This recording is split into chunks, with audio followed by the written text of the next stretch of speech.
मिलितं येन तस्मै श्रीगुरवे नमः। श्रीचैतन्यमनोभीष्टं स्थापितं येन भूतले स्वयं रूप कदा मह्यं ददाति स्वपदान्तिकम्।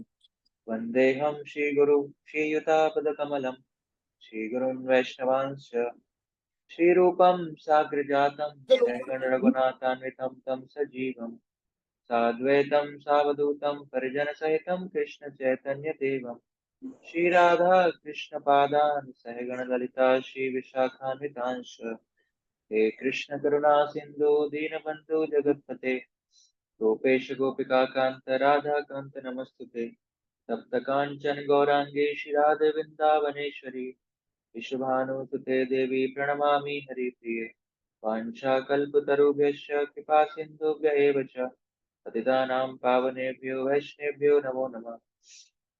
जय श्री कृष्ण चैतन्य प्रभु नित्यानंद श्री अद्वैत गदाधर शिवासादि गौर भक्त वृंद हरे कृष्णा कृष्णा कृष्णा हरे हरे हरे राम राम राम हरे हरे। नमो विष्णुपादाय कृष्णपृष्ठाय भूतले श्रीमते भक्तिवेदांत स्वामिनिति नामिने नमस्ते सरस्वती देवे गौरवाणी प्रचारिणे निर्विशेष शून्यवादी पाश्चात्य देशतारिणे। हरे कृष्णा। तो आप सब भक्तों का स्वागत है आज की कक्षा में। जैसा कि हम वैष्णव सदाचार कोर्स यहाँ पर कर रहे हैं और पहले दिन हमने सीखा था कि क्यों वैष्णव सदाचार का पालन करना क्यों महत्वपूर्ण है, और कल हमने सीखा कि मंदिर में जब हम प्रवेश करते हैं तो क्या क्या शिष्टाचार या सदाचार का हमको पालन करना चाहिए। तो उनमें से कुछ चर्चा हमने कल किया था। तो कल जो भी आपको महत्वपूर्ण पॉइंट्स याद हैं तो कुछ रिवाइज कर सकते हैं, उनको बता सकते हैं कि ये पॉइंट मुझे अच्छा लगा है, नया कुछ सीखा मैंने, तो हैंड रेज कर सकते हैं, फिर मैं अनम्यूट करूंगा आपको, फिर आप बता सकते हैं। सपना माता जी। हरे कृष्णा प्रभु जी। इसमें आपने एक हम लोग को नई चीज पता चली थी कि जब ऑल्टर क्लोज है और जब हम मंदिर में जाते हैं तो हमें सबसे पहले किसे प्रणाम करना चाहिए, तुलसी महारानी, प्रभुपाद जी या कोई और जो दिखे। तो इसमें सबसे आपने जब पूछा था तो आपका ये जवाब था कि जिस पे पहली दृष्टि पड़े उन्हें हमें प्रणाम करना चाहिए, और इसमें कोई सीक्वेंस नहीं है। और हमें किसी जब हम किसी को डिस्टर्ब भी नहीं करना है, जब वहाँ क्लास चल रही हो तो हमें वहाँ किसी को ऐसे ऐसे जाना चाहिए कि कोई डिस्टर्ब ना हो। ठीक है, ये थैंक आपने यू। बताया था। नेक्स्ट कुंजन माता जी।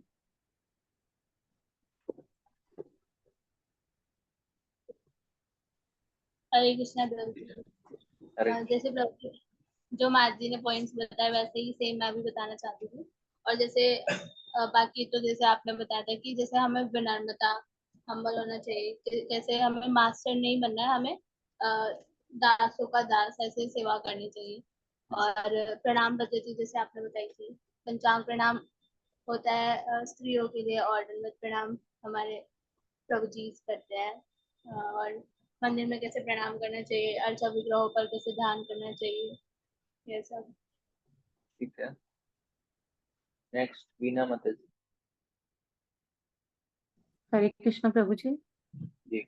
मुझे कल प्रभु जी जो बहुत अच्छा लगा वो, जैसे मुझे नहीं मालूम था कि लेफ्ट टू राइट हमें जाना चाहिए जब हम अच्छे विग्रह के दर्शन करते हैं, देन प्रणाम करते हैं। और मतलब 3 बार ही हमें प्रणाम करना है अगर हमारे मंदिर में 3 ऑल्टर्स हैं तो मुझे ये बहुत अच्छा, मुझे पता ही नहीं था इस बारे में। और जो पहले माता जी ने बताया कि एंटर करते हैं तो सबसे पहले हमारी जिस पे दृष्टि जाए उसी को हमें प्रणाम करना चाहिए। ठीक है, थैंक यू। अंजलि माता जी।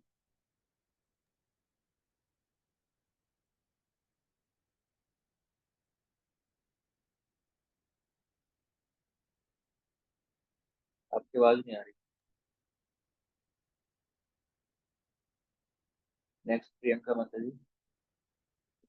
हरे कृष्णा प्रभु जी, मुझे वो पॉइंट ज्यादा अच्छा लगा जिसमें आपने बताया कि हमें डीटी को कैसे दर्शन करना है उनका। और सबसे पहले उनके चरण कमलों से शुरू करके हमें उनका गुणगान करना है, उनको कोई ना कोई प्रार्थना, या फिर जितनी बार हम टेम्पल जाएं उतनी बार हम एक श्लोका उनको सुना सकते हैं।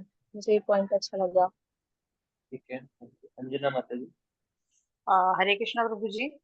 मुझे ये नहीं पता था कि हमें मंदिर में जाने से पहले नॉक करना चाहिए। इन सब बातों का ज्ञान हुआ। और दूसरा ये कि कैसे वस्त्र धारण करने चाहिए, किस प्रकार हमें मंदिर में जाते हुए किस प्रकार की वेशभूषा रखनी चाहिए, उन सब बातों का भी पता चला। तो आगे से हम कोशिश करेंगे कि इन चीजों का ध्यान रखें। Thank you. विजय हरे लक्ष्मी कृष्णा माता प्रभु। जी। हरे जी,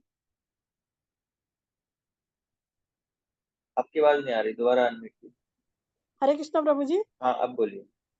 हाँ, मुझे लेफ्ट से राइट का पहली बार पता चला कि जब भी अल्टर में जाते हैं तो लेफ्ट से राइट जो है दर्शन करने चाहिए। और जो आपने बताया कि विनम्रता सबसे इम्पोर्टेंट है, क्योंकि दासानुदास की भावना होनी चाहिए, मतलब एक भक्त के अंदर। ये मुझे अच्छा लगा। हरे कृष्णा। अनंत प्रभु।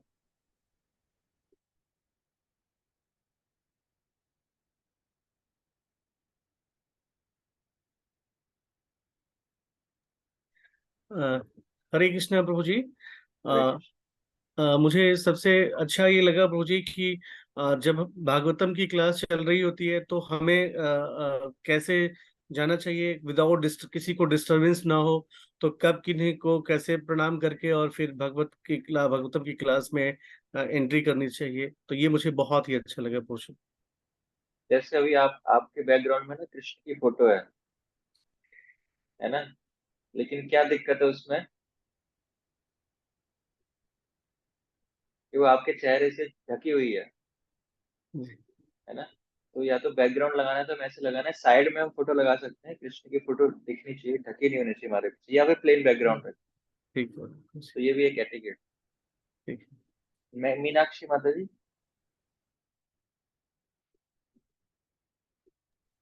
हरे कृष्णा प्रभु जी। मुझे ना प्रणाम करने की जो स्थिति थी वो बहुत अच्छी लगी, क्योंकि मैं जब भी मंदिर में जाती थी तो शायद मैं अभी तक गलत तरीके से ही करती थी प्रणाम प्रभुपाद को। तो वो मैंने सीखा उससे। तो मैं आगे से ध्यान रखूंगी कि मुझे कैसे प्रणाम करना है। ठीक है, थैंक यू। सुजल प्रभु। हरे कृष्णा प्रभु जी, दंडवत प्रणाम। हरे प्रभु जी, मैंने सीखा है कि मंदिर में बैठने की विधि कैसे है।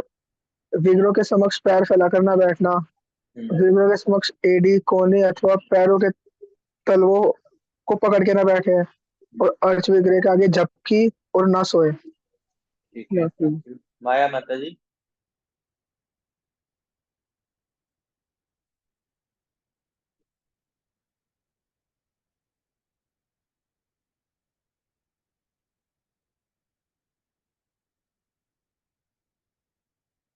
बंद सिंह प्रभु। हरे कृष्णा प्रभु जी, दंडवत प्रणाम प्रभु हरे जी। कृष्ण। मैंने कल पे जो आपका लेक्चर था उसमें सबसे इम्पोर्टेंट बातें नोट की हैं, वो ये थी कि विनम्रता। हमें विनम्रता के भाव से जो है मंदिर में एंटर करनी चाहिए। पहले ही अपने को उतरना चाहिए, अपने जिस वाहन से हैं उसको उससे पहले ही आप वो उतरना चाहिए और उसके बाद मंदिर में एंट्री करनी चाहिए। दूसरे जो है किसी का जो वैष्णवों का आदर, वैष्णव आदर कैसा करना चाहिए कि मिलते ही उन्हें प्रणाम करना चाहिए। और ऐसी स्थिति में उन्हें प्रणाम नहीं करना चाहिए कि जहाँ पे वो आपको प्रणाम मतलब प्रणाम न कर पाए। अगर कहीं पे वो आपस में कोई मीटिंग में हो उस टाइम उन्हें उस ठीक समय है, प्रणाम करने से पूछना चाहिए। और सारे तरीके जो प्रणाम के आपने बताए वो सारे की तरह वैष्णव आदर के थैंक मेरे को यू। अच्छे नेक्स्ट लगे। पूनम माता जी।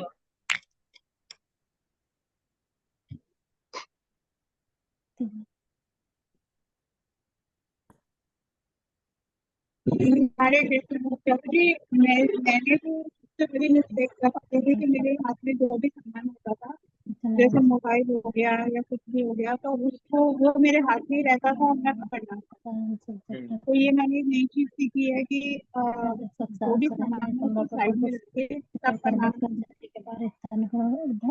चीज मैंने ठीक ये है, सीखी कि जैसे मैं झुककर प्रणाम करती थी तो सभी लेडीज का एक ही बार प्रणाम कर देती थी, मतलब जैसे गॉड लगाई भी है या दुर्गा तो मतलब उसको फिर दोबारा प्रणाम करना, फिर दूसरी बार करना, फिर तीसरी बार करना। ये मुझे नहीं चीज पता चली। और एक चीज मुझे नहीं चीज और पता चली कि जैसे हमें कैसे वैष्णव को करना। कभी बिजी है तो ठीक है, उस समय उनको थैंक यू। आपकी आवाज ना ब्रेक हो रही है एक्चुअली, तो क्लियर नहीं है। ठीक है प्रभु जी। है ना? धन्यवाद, आपने अच्छा सब लोगों ने फीडबैक दिया। तो कल हमने ब्रीफ में आपको बताता हूँ कि हमने क्या क्या चीजें चर्चा की थी। तो सबसे पहले हमने जो विनम्रता है कि भगवान के समक्ष आके हमें विनम्र रहना चाहिए, उसके बाद हमने प्रणाम करने की पद्धति सीखी कि दंडवत प्रणाम करना है, अष्टांग प्रणाम करना है, पंचांग प्रणाम करना है, किस किस परिस्थितियों में करना है, किसको कैसे प्रणाम करना है। तो वो सारी चीजें देखी थी। वैष्णव का आदर करना, प्रणाम करके मंदिर में प्रणाम पद्धति कैसे है, कैसे प्रवेश करना है, किसको पहले प्रणाम करना है, विग्रह को कैसे प्रणाम करना है, वो सारी हमने चीजें देखी। अर्च विग्रह पर ध्यान करना, दर्शन कैसे करने हैं उनके, प्रार्थना फिर कैसे करनी है, वो सब सीखा। मंदिर में बैठने की विधि क्या है, सही तरह से किसी की भक्ति के प्रति या भगवान के प्रति अपराध न हो, सही प्रकार से हमें बैठना है। और बोलना किस प्रकार से बोलना है वो हमने सीखा। उसके बाद हमने लास्ट जो है वस्त्र एवं वेशभूषा कैसी होनी चाहिए हमारी, वो हमने सीखा कि सदैव सादे वस्त्र हमको पहनने चाहिए, धोती कुर्ता पुरुषों के लिए और स्त्रियों के लिए साड़ी हमें वैष्णव ड्रेस में रहना चाहिए। तो मैंने कल आपको बोला था कि आपको वैष्णव सदाचारी क्लास में वैष्णव ड्रेस में आना है। तो कौन कल लोग वैष्णव ड्रेस में नहीं थे जो आज आए हैं, वो हैंड रेज कर सकते हैं।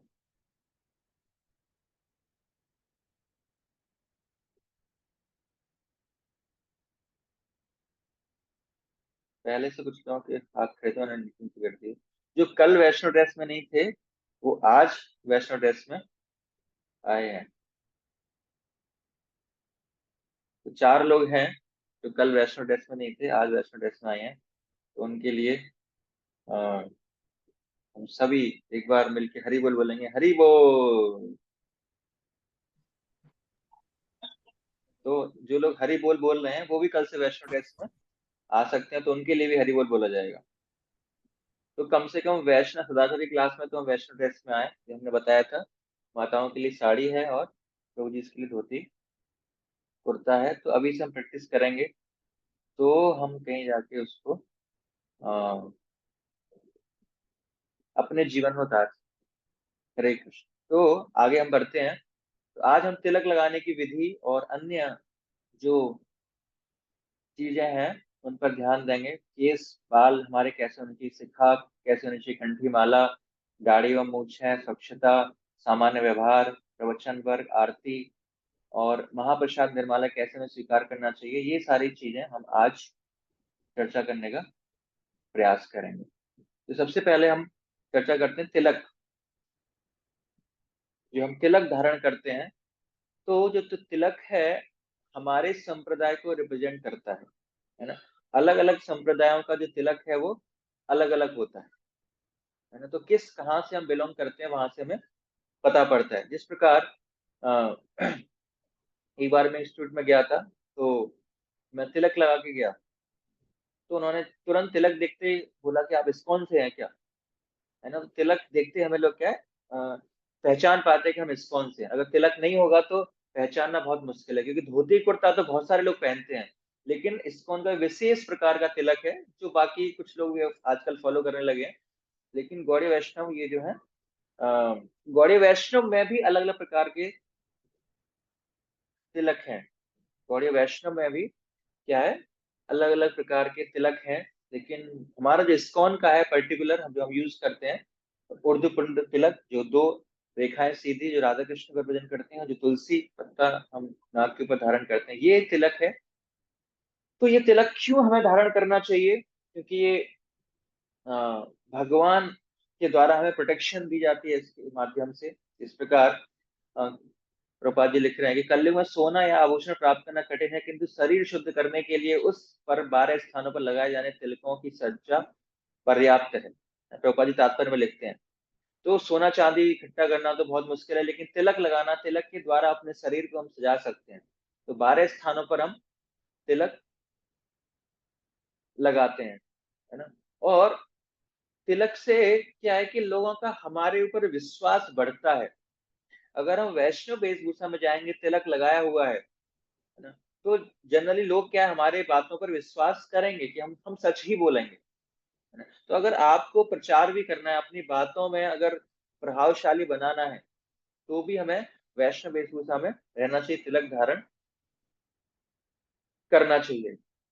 और कई बार हम क्या बार बार अपने आप को हमने सुना होगा शुद्ध करने की प्रक्रिया हम करते हैं, बार बार आचमन करते हैं, बार बार हाथ धोते हैं, क्योंकि भगवान शुद्ध हैं और हम शुद्ध भगवान की पूजा करने जा रहे हैं, तो इसीलिए हम अशुद्ध हैं, तो हमें बार बार शुद्ध होना पड़ता है। तो तिलक लगाना भी एक शुद्धिकरण की प्रक्रिया है। ऐसा माना जाता है कि अगर हम तिलक लगा के नहीं जाते भगवान के समक्ष, तो हम इस तरह जा रहे हैं कि हम निर्वस्त्र जा रहे हैं भगवान के समक्ष। तो इसीलिए तिलक लगाकर जाना चाहिए। और अगर हमने स्नान करने के बाद तिलक नहीं लगाया है, तो हमें पूरी तरह से शुद्धिकरण का फायदा नहीं मिलेगा। तो पूरी तरह से शुद्धिकरण का फायदा उठाना है तो हमें तिलक भी लगाना चाहिए। तो तिलक कैसे लगाना चाहिए? स्नान करने के पश्चात हमें क्या करना चाहिए? स्वच्छ वस्त्र पहनने चाहिए, और स्वच्छ वस्त्र पहनने के बाद एक आसन स्वच्छ बनाना चाहिए जिस पर हम बैठकर तिलक लगा पाए। जो आसन है वो भी कैसा होना चाहिए? स्वच्छ होना चाहिए। और जिस स्थान पर आसन रखा है वो स्थान भी स्वच्छ होना चाहिए। पहले उस आसन जिस स्थान पर रखना है, पहले उस आसन के स्थान को स्वच्छ करना चाहिए, साफ करना चाहिए। और जो आसन जिस पर हम बैठने जा रहे हैं वो साफ होना चाहिए, कुशाल या घास की चटाई का हो। और फिर उस पर बैठकर हमें 12 जगह तिलक लगाना चाहिए। और ऊर्ध्व पुंड तिलक जिसको हम कहते हैं, मस्तक पर और अन्य भागों में 2 खड़ी रेखाएं शरणागति का प्रतीक है ना, ये हमारी शरणागति का प्रतीक है कृष्ण के प्रति। तो ऊर्ध्व पुंड चिन्ह भगवान के चरण कमल है। ऊर्ध्व पुंड तिलक अपने मनमाने ढंग से ना लगाकर भगवान श्री विष्णु के नाम का उच्चारण करते हुए मन से भगवान के उस स्थान पर आह्वान करते हुए लगाएं। शरीर पर तिलक लगाने से हमारी आध्यात्मिक शक्ति का विकास होता है। तो हम अलग अलग शरीर पर भगवान का मंत्र अलग अलग नाम लेते हैं और तिलक लगाते हैं, तो जिससे क्या होता है? उस अंग का प्रोटेक्शन भगवान के उस नाम द्वारा किया जाता है हमारा। जिस प्रकार हम कृष्ण लीला में देखते हैं, जब कृष्ण बीमार पड़ते हैं तो माता क्या करती है? अलग अलग अंगों पर अलग अलग विष्णु के नाम लेती हैं जिससे कि कृष्ण की सुरक्षा हो। तो उसी प्रकार हम भी अलग अलग अंगों पर, स्थानों पर तिलक लगाते हैं जिससे कि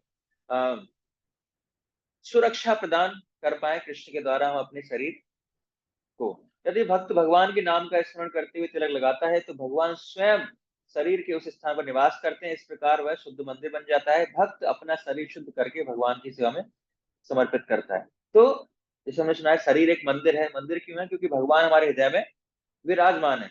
तो इसीलिए हम मंदिर को सजाते हैं। और मंदिर को सजाने के लिए जैसे मैंने बताया कि हम और किसी वस्तु का उपयोग ना करके क्या करते हैं? तिलक का उपयोग करते हैं। जो गोपी चंदन तिलक है उसका हम उपयोग करते हैं। ऐसा कहा जाता है कि तिलक लगाते समय यदि भक्त दर्पण अथवा पानी में अपना प्रतिबिंब ध्यान पूर्वक देखता है तो वह भगवान के धाम जाता है ना। हमें तो वैसे दर्पण देखने की आदत ही आदत है ना। बिना शीशा देखे हुए तो हम कुछ, हमारा एग्जिस्टेंस ही नहीं है ना। जब मैं पढ़ता था तो मैं एक रूम में रहता था, हमारे सामने एक फैमिली रहती थी, एक लड़का था। तो उसके बड़े बड़े हेयर थे, बड़े बड़े बाल थे। वो 2000 की बात है, शायद 2003 या 4 की बात है, आज से लगभग 20 साल पहले। तो उस समय शायद तेरे नाम मूवी आई थी, तो उसके हेयर बिल्कुल बड़े बड़े थे। तो मैं जब भी बाहर निकलता था उस व्यक्ति को मैंने हमेशा देखता था वो शीशे में अपने बालों को देख रहा है, अपने आप को देख रहा है। मैं जितनी बार भी बात देखता था उसको हमेशा वो शीशे के सामने दिखाई देता था। तो हमें आदत होती है अपने आप को सुंदर दिखने की। लेकिन वास्तविक सुंदरता क्या है कि अगर हमने तिलक लगाया है, भक्ति सिद्धांत सरस्वती ठाकुर कहते हैं, अगर हमने तिलक लगाया है और ऐसे रूप को अगर हम दर्पण में या पानी में इसका प्रतिबिंब देखते हैं, तो क्या होता है कि हम भगवान के धाम जाते हैं केवल इतना करने से। इतना फायदा है तिलक लगाने से और उसको प्रतिबिंब में देखना। बिना तिलक लगाए अपने आप को प्रतिबिंब में नहीं देखना, तिलक लगाकर ही देखना, है ना। ऐसा नहीं है कि नहा कर तो शरीर देख रहे हैं, नहीं आए तो शरीर देख रहे हैं, नहीं। जब तिलक लगाए तभी शीशा यूज करना है, नहीं तो हमें यूज करना ही नहीं। ऐसा आदत बना सकते हैं। हरि भक्ति विलास में कहा गया है कि यदि तिलक अपने आकार में सुव्यवस्थित ना हो, रंग अथवा भौतिक दृष्टि से भक्त के संप्रदाय के अनुसार ना भी हो, तो भी उसमें फिर भी अन्य विशेषताएं रहती हैं। अगर मान लो हमारा जो तिलक लगाने की पद्धति है वो हमने सही तरह से तिलक नहीं भी लगाया तो भी उसका प्रभाव हमारे जीवन पर पड़ेगा। इसका मतलब ये नहीं है कि हमें गलत ही तिलक लगाना है। हमेशा हमें प्रयास करना है कि सीधा तिलक ही लगाएं। ऐसे तिलक लगाते हैं तो सीधा ऐसे तिलक ही लगाएं। अभी बताएंगे तिलक लगाने की पद्धति, किस प्रकार हमें तिलक लगाना चाहिए। अभी हम उसकी इंपॉर्टेंस, महत्वता को समझ रहे हैं। तो अगर हमने गलत लगा भी लिया है तो भी उसका प्रभाव पड़ेगा, लेकिन प्रयास करें कि हमारा जो जो टेढ़ा मेढ़ा तिलक ना हो, सीधा हो, मध्य भाग में, कहीं तिलक गंदा ना हो, बिल्कुल क्लीन हो यहाँ पर। ऐसा हमें प्रयास करना चाहिए। श्री प्रभुपाद ने न्यूयॉर्क के भक्तों को निर्देश देते हुए कहा, अपने हाथ में गोपी चंदन घिसते हुए समय नीचे ना गिराएं, उसे व्यर्थ ना करें, क्योंकि गोपी चंदन अत्यंत मूल्यवान है। यदि वह नीचे गिर जाए तो तुरंत उस स्थान को साफ कर दें। बाएं हाथ में तिलक लगाते हुए मस्तक पर लगाते समय योग्य नामोच्चारण का, भगवान के नामोच्चारण करें। तो इसीलिए प्रभुपाद जी कहते हैं कि जब हम गोपी चंदन घिस रहे होते हैं तो उस कभी कभी गिरने की आशंका रहती है, गिर जाता है, तो हमें प्रयास करना चाहिए कि वो गिरे ना। प्रयास करें हम कि वो गिरे ना, और उसको अगर गिर भी जाए बाई चांस तो तुरंत हमें उसको साफ कर देना चाहिए, क्योंकि बहुत ही मूल्यवान वस्तु है वो। स्नान करने के पश्चात प्रत्येक व्यक्ति को अपने शरीर 12 स्थानों पर तिलक लगाकर सुशोभित करना चाहिए। जो व्यक्ति हरे कृष्ण महामंत्र का नियमित जप ना करता हो एवं नियमों का पालन ना करता हो, उसे कम से कम मंदिर परिसर के बाहर तिलक लगाना नहीं चाहिए, है ना। तो ये महत्वपूर्ण है, इसको हमें समझना चाहिए कि क्यों नहीं तिलक लगाना, क्यों यहाँ पर ऐसा लिखा गया है। क्योंकि जो व्यक्ति रूल्स रेगुलेशन फॉलो नहीं कर रहा है, तो मान लो आप तिलक लगा के जा रहे हो बाहर, है ना, और बाहर नॉनवेज की दुकान पर खड़े हो, है ना, तो आप एक गलत मैसेज दे रहे हो, है ना। तो अगर आप ऐसे वेशभूषा में बाहर जा रहे हो तो आपसे अपेक्षा की जाती है कि आप प्रिंसिपल्स को ब्रेक ना करें। अगर आप करेंगे तो एक गलत सिद्धांत क्या है, वो उसका प्रचार हो रहा है। तो इसीलिए अगर हम रूल्स रेगुलेशन फॉलो नहीं कर रहे तो मंदिर के बाहर हम ऐसे वेशभूषा का प्रयोग ना करें, अगर हम रूल्स रेगुलेशन अच्छी तरह से फॉलो, इतनी दृढ़ता हमारे अंदर नहीं है तो। इसीलिए यहाँ पर उन व्यक्तियों के लिए तिलक लगाने के लिए मना किया गया है। अब हम डिस्कस करेंगे कि किस प्रकार तिलक हमें लगाना चाहिए, तिलक लगाने की विधि। तो अगर आपके पास हार्ड कॉपी है तो इसमें पेज नंबर 97 पर परिशिष्ट दे रखे हैं, और सॉफ्ट कॉपी में 43 पेज नंबर पर वो परिशिष्ट दे रखा है। तो उसमें तिलक लगाने की जो विधि है वो हमें पढ़ेंगे या डिस्कस करेंगे। तो आप उस पेज पर पहुंच सकते हो, पेज नंबर 43 सॉफ्ट कॉपी में, पीडीएफ फाइल जो शेयर की थी।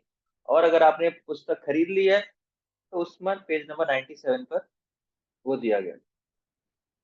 तो हमने ऑलरेडी पढ़ा कि ये शरीर शुद्ध करने के लिए पर्याप्त है, और बिल्कुल क्लियरली हमें तिलक लगाना चाहिए। ऊपर उर्दू प्रिंट, भगवान के 2 चरण, और नाक के ऊपर 3/4 भाग पर ही तिलक लगाना हमें चाहिए, जिसकी, है ना। और तिलक के बीच खाली स्थान जो है उसको कपाल तक, बालों तक ले जाना चाहिए। नाक के ऊपर तिलक, कपाल के तिलक एक दूसरे से मिला होना चाहिए। तुलसी और जो चरण कमल है वो मिलने चाहिए। तो जो सही विधि है तिलक लगाने की उसको हम चर्चा करेंगे। तो सबसे पहले हमें क्या लेना है, सबसे पहले नहाने के बाद हम आचमन कर सकते हैं। तो 2 तरह के आचमन होते हैं, एक सामान्य आचमन होता है, एक पूर्ण आचमन होता है। तो पूर्ण आचमन हम यहाँ पर नहीं बता रहे हैं, जब हम डीटी वर्कशिप कोर्स करते हैं वहां पर पूर्ण आचमन बताया जाता है। तो यहाँ बस छोटा आचमन जो है, ओम केशवाय नमः, ओम नारायण नमः, ओम माधवाय नमः, 3 बार हम पानी लेते हैं, ओम केशवाय नमः, शिव करते हैं, ओम नारायण नमः, ओम माधवाय नमः, फिर दोनों हाथों को धुलते हैं। तो हमने अपने आप को शुद्ध किया मंत्रों के माध्यम से। और उसके बाद गोपी चंदन तिलक लेना है ना, और लेफ्ट हैंड पर थोड़ा सा पानी डालना है, और उसमें उसमें पानी जब डालना है तो अगर अच्छी बात है, अगर वो किसी पुण्य नदी का है, पवित्र नदी का जल है तो अच्छी बात है। और अगर उसमें हमारे पास गंगा का या यमुना का पवित्र पानी नहीं है तो हम मानसिक रूप से उन नदियों को याद कर सकते हैं। तो जब हम, जैसे हमने पानी लिया और पानी में ये वाली उंगली, ये जो है कनिष्ठ, इसको हम रखते हैं, है ना, पानी में इसको रखते हैं और ऐसे, और श्लोक का उच्चारण करते हैं, गंगे च यमुने चैव गोदावरी सरस्वती नर्मदे सिंधु कावेरी जलेस्मिन् सन्निधि कुर। तो ये हम नदियों का आह्वान कर रहे हैं, मतलब इस पानी में उन नदियों को बुला रहे हैं। अगर हमारे पास जल है किसी नदी का तो इस श्लोक को बोलने की आवश्यकता नहीं है, मैं श्लोक को आपके ग्रुप में डाल दूंगा, वो पुस्तक में शायद नहीं दिया गया है। तो पानी लेना है अंजलि में, और फिर उसके बाद ये मुद्रा लगानी है, और फिर उस मंत्र का उच्चारण करना है। और उसके बाद फिर एक और श्लोक है जो आपकी उस पुस्तक में दे रखा है।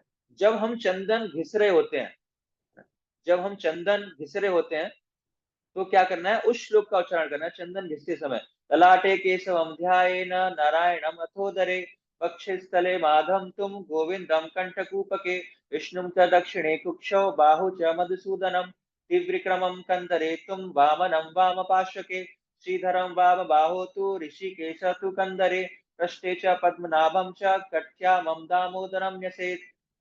तो शुरुआत में हमको ये श्लोक याद नहीं होगा, तो हम एक तिलक लगाने के एक स्थान फिक्स कर सकते हैं, मिरर, और मिरर के पास हम क्या कर सकते हैं, इस श्लोकों को लिख के डाल सकते हैं, और इसके आगे भी मंत्र बताएंगे।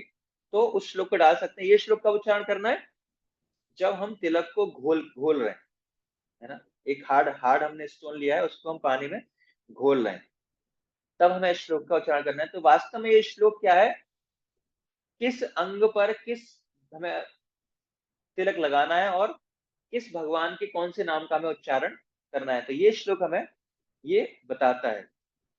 और उसके बाद हमने जैसे घोल लिया उसको, जैसे घोल लिया उसके बाद हमें तिलक लगाना स्टार्ट करना है। तो ऐसे करके हमें तिलक लगाना है। उसके बाद हमें उसको बीच में से क्लियर करना है, और उसके बाद तुलसी हमें ऐसे लगानी है। तो जितनी बार हम प्रैक्टिस करोगे, जितना हम ज्यादा से ज्यादा प्रैक्टिस करेंगे तिलक लगाने की, उतना ही हमारा अच्छा तिलक लगेगा। और अगर हम वंस इन अ वीक या जब मंदिर जाएंगे वंस इन अ मंथ तो तिलक लगाएंगे, तो हम कभी भी तिलक लगाना नहीं सीख पाएंगे। तो रोजाना हमें तिलक लगाना है। हमें जब भी नहाए, कम से कम नहाने के बाद हमें तिलक लगाना ही लगाना है। उसके बाद अगर हम पढ़ने जाते हैं या जॉब करने जाते हैं, तो तब तक तिलक अपने आप ही मिट जाएगा, हल्का तिलक हो जाएगा, तो दिखाई भी नहीं देगा।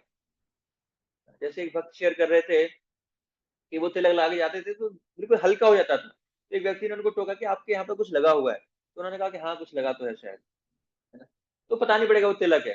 तो ऐसा भी कर सकते हैं। और अगर बहुत ही स्ट्रिक्ट नियम है आपके स्कूल कॉलेज में या जॉब में, तो कम से कम पानी से तिलक लगाए, वो दिखाई नहीं देगा आपको। अगर बहुत ही स्ट्रिक्टनेस है, ये ऑफिस जाते समय की बात है। ऑफिस जाने से पहले हमें जगना है, उसके बाद तो कम से कम तिलक लगाना है ना। उस ऑफिस जाते समय हम पानी से फिर उसको कम से कम लगाना उसको हमें चाहिए। लेकिन तिलक जरूर लगाना है हमको, और एक स्थान पर नहीं, 12 स्थानों पर तिलक लगाना है। अभी हम बताएंगे, जैसे आप पुस्तक में देख रहे होंगे उसमें 12 स्थान दिए गए हैं, और उस स्थान पर जब हम तिलक लगाएंगे तो उस मंत्र का उच्चारण हम करेंगे। जैसे मस्तक पर लगाएंगे तो ओम केशवाय नमः, है ना। ओम नाभि के पास लगाएंगे ओम नारायण नमः, छाती पर ओम माधवाय नमः, कंठ पर ओम गोविंदाय नमः, पेट पर दाहिनी ओर ओम विष्णुवे नमः, दाहिने हाथ की बाह पर ओम मधुसूदनाय नमः, ओम त्रिविकाय नमः, पेट पर बाईं ओर ओम वामनाय नमः, बाएं हाथ की बाह पर ओम श्रीधराय नमः, श्री ऋषिकेशाय नमः, पीठ के सिर के पास ओम पद्मनाभाय नमः, और कमर पर ओम दामोदराय नमः। तो इस तरह इस शीट को कहां पर किस स्थान पर लगाना है और किस मंत्र का उच्चारण करना है, तो हमें देखना चाहिए। उस अंग पर उन भगवान का वास है, उस अंग की सुरक्षा भगवान के द्वारा की जा रही है। तो ओम केशवाय नमः बोलते समय भगवान का ध्यान कर सकते हैं, तिलक लगा सकते हैं। तो हर अंग पर हम तिलक लगाएंगे, जो मार्किंग है जो आपकी पुस्तक में दिया गया है, तो उसको भी आप मिरर के पास में लगा सकते हैं। जब भी तिलक लगाए तो 12 स्थानों पर तिलक लगाना है, और उन मंत्रों का उच्चारण करते हुए ही लगाना है आपको तिलक, ठीक है। और उसके बाद जब बाद में, जैसे मैंने बताया कि जब हमने घोला तो सारा तिलक हम यूज नहीं कर पाएंगे, कुछ शेष रह जाएगा उसके अंदर। तो जैसे हमने पढ़ा था कि उसकी बहुत मूल्यवान है वो क्या है, वो तिलक बहुत ही ज्यादा मूल्यवान है, तो उसको हमें नीचे नहीं गिराना है। तो नीचे नहीं गिराना है तो क्या करना है, उसको या तो हम हाथ से साफ भी कर सकते हैं, या किसी कपड़े से भी साफ कर सकते हैं, या फिर हम क्या करते हैं, उसको शिखा पर पीछे पहुंच देते हैं, है ना। तो कई बार लोग कंफ्यूज होते हैं कि हम शिखा पर भी तिलक लगाते हैं। नहीं, शिखा पर तिलक नहीं लगाना है हमको, वो नहीं तो 13वां स्थान हो जाएगा। 13 जगह तिलक लगाना, हमको 12 स्थानों पर तिलक लगाना। 13 वैसे भी अपशगुन होता है। तो वो हम तिलक नहीं लगाते, हमने खाली पोंछा है, हमने उसको शीश पर धारण किया है, क्योंकि वो पवित्र वस्तु है, मूल्यवान वस्तु है, इसीलिए उसको हमने, अगर कुछ नहीं है तो पहुंच सकते हैं, या फिर किसी कपड़े से या हाथ से पहुंच उसको सकते हैं, उसको धोना नहीं है, उसको पानी में नहीं बहाना है ना, कोई मूल्यवान वस्तु है। और अगर नीचे भी गिर जाएगा तो तुरंत हमें उसको साफ कपड़े से उसको हमें साफ करना है, क्योंकि उस पर पैर पड़ेंगे किसी को, उससे पहले हमें उसको साफ कर देना है। तो जिस प्रकार मैं आपको एक फोटो शेयर करता हूं कि 12 स्थानों पर जो तिलक लगेगा तो फिर कैसे दिखाई देगा, और तिलक जब हम लगाएंगे तो पूरा क्लियर विजिबल होना चाहिए, अच्छा तिलक लगाना चाहिए, जैसे कि इसमें पूरा दिखाई दे रहा है। मस्तक पर लगाया है, नाभि पर है, चेस्ट पर है, गले पर है, पेट के बाईं और दाईं ओर है, लेफ्ट हैंड राइट हैंड पे, और पीछे के 2 स्थानों पर। तो टोटल कितने हो गए? 12 हो गए आप गिनेंगे तो शिखा पर तिलक नहीं लगाया है, शिखा पर तिलक हमें नहीं लगाना है। अगर जो बचा हुआ है उसको हम पहुंच सकते हैं या कपड़े से पहुंच सकते हैं, उसको हम हाथ से भी उसको हम पहुंचा जा सकता है, उसमें कोई बुराई की बात उसमें नहीं है। तो 12 स्थानों पर हमको ये तिलक लगाना है। और कभी कभी लोग पूछते हैं कि मुझे रात में भी तिलक लगा सकते हैं क्या? हाँ, रात में भी लगाना है। अगर रात में भी अब आप आपको स्नान करने जाना पड़ रहा है तो रात में भी तिलक, स्नान करने के पश्चात रात में भी तिलक लगाना है, क्योंकि ये भगवान की तरफ प्रोटेक्शन है। यमराज नहीं आएंगे हमको लेने के लिए अगर हमने तिलक धारण किया हुआ है तो मृत्यु तो रात में भी हो सकती है, यमराज रात में भी आ सकते हैं। तो इसीलिए जब भी स्नान करें, स्नान के पश्चात कम से कम तिलक लगाएं, और अन्यथा जब भी आपका तिलक मिट जाता है तो फिर से दोबारा आप उसको उसी प्रोसीजर से लगा सकते हैं। अन्यथा कम से कम स्नान करने के पश्चात दिन में एक बार तो कम से कम लगाना ही चाहिए तिलक। 12 स्थानों पर हमको ये लगाना ही हमको चाहिए। और कई बार तिलकों के कलर होते हैं कई सारे, तो हमें काला ये सब तिलक नहीं लगाने हैं, लाल वगैरह ये सब तिलक लगाने हैं। केवल गोपी चंदन जो कलर है, जो हमें प्रभुपाद जी ने बताया गया है, जो लगभग क्रीम कलर का होता है, तो वही तिलक हमें, जो गोपी चंदन है जो द्वारका में एक तालाब है वहां से मिलता है, वो गोपी की चरण धूल है, तो वो तिलक हम अपने शीश पर ही धारण उसको किया जाता है। इसके अलावा जितने भी प्रकार के तिलक हैं उनको हम धारण नहीं करते, प्रभुपाद जी ने हमें ऐसा ही आदेश दिया है। तो ये हुआ तिलक लगाने की महत्वता और तिलक लगाना की विधि हमने सीखी। इसमें अगर किसी से कोई प्रश्न है तो आप पूछ सकते हो। मानसी माता जी।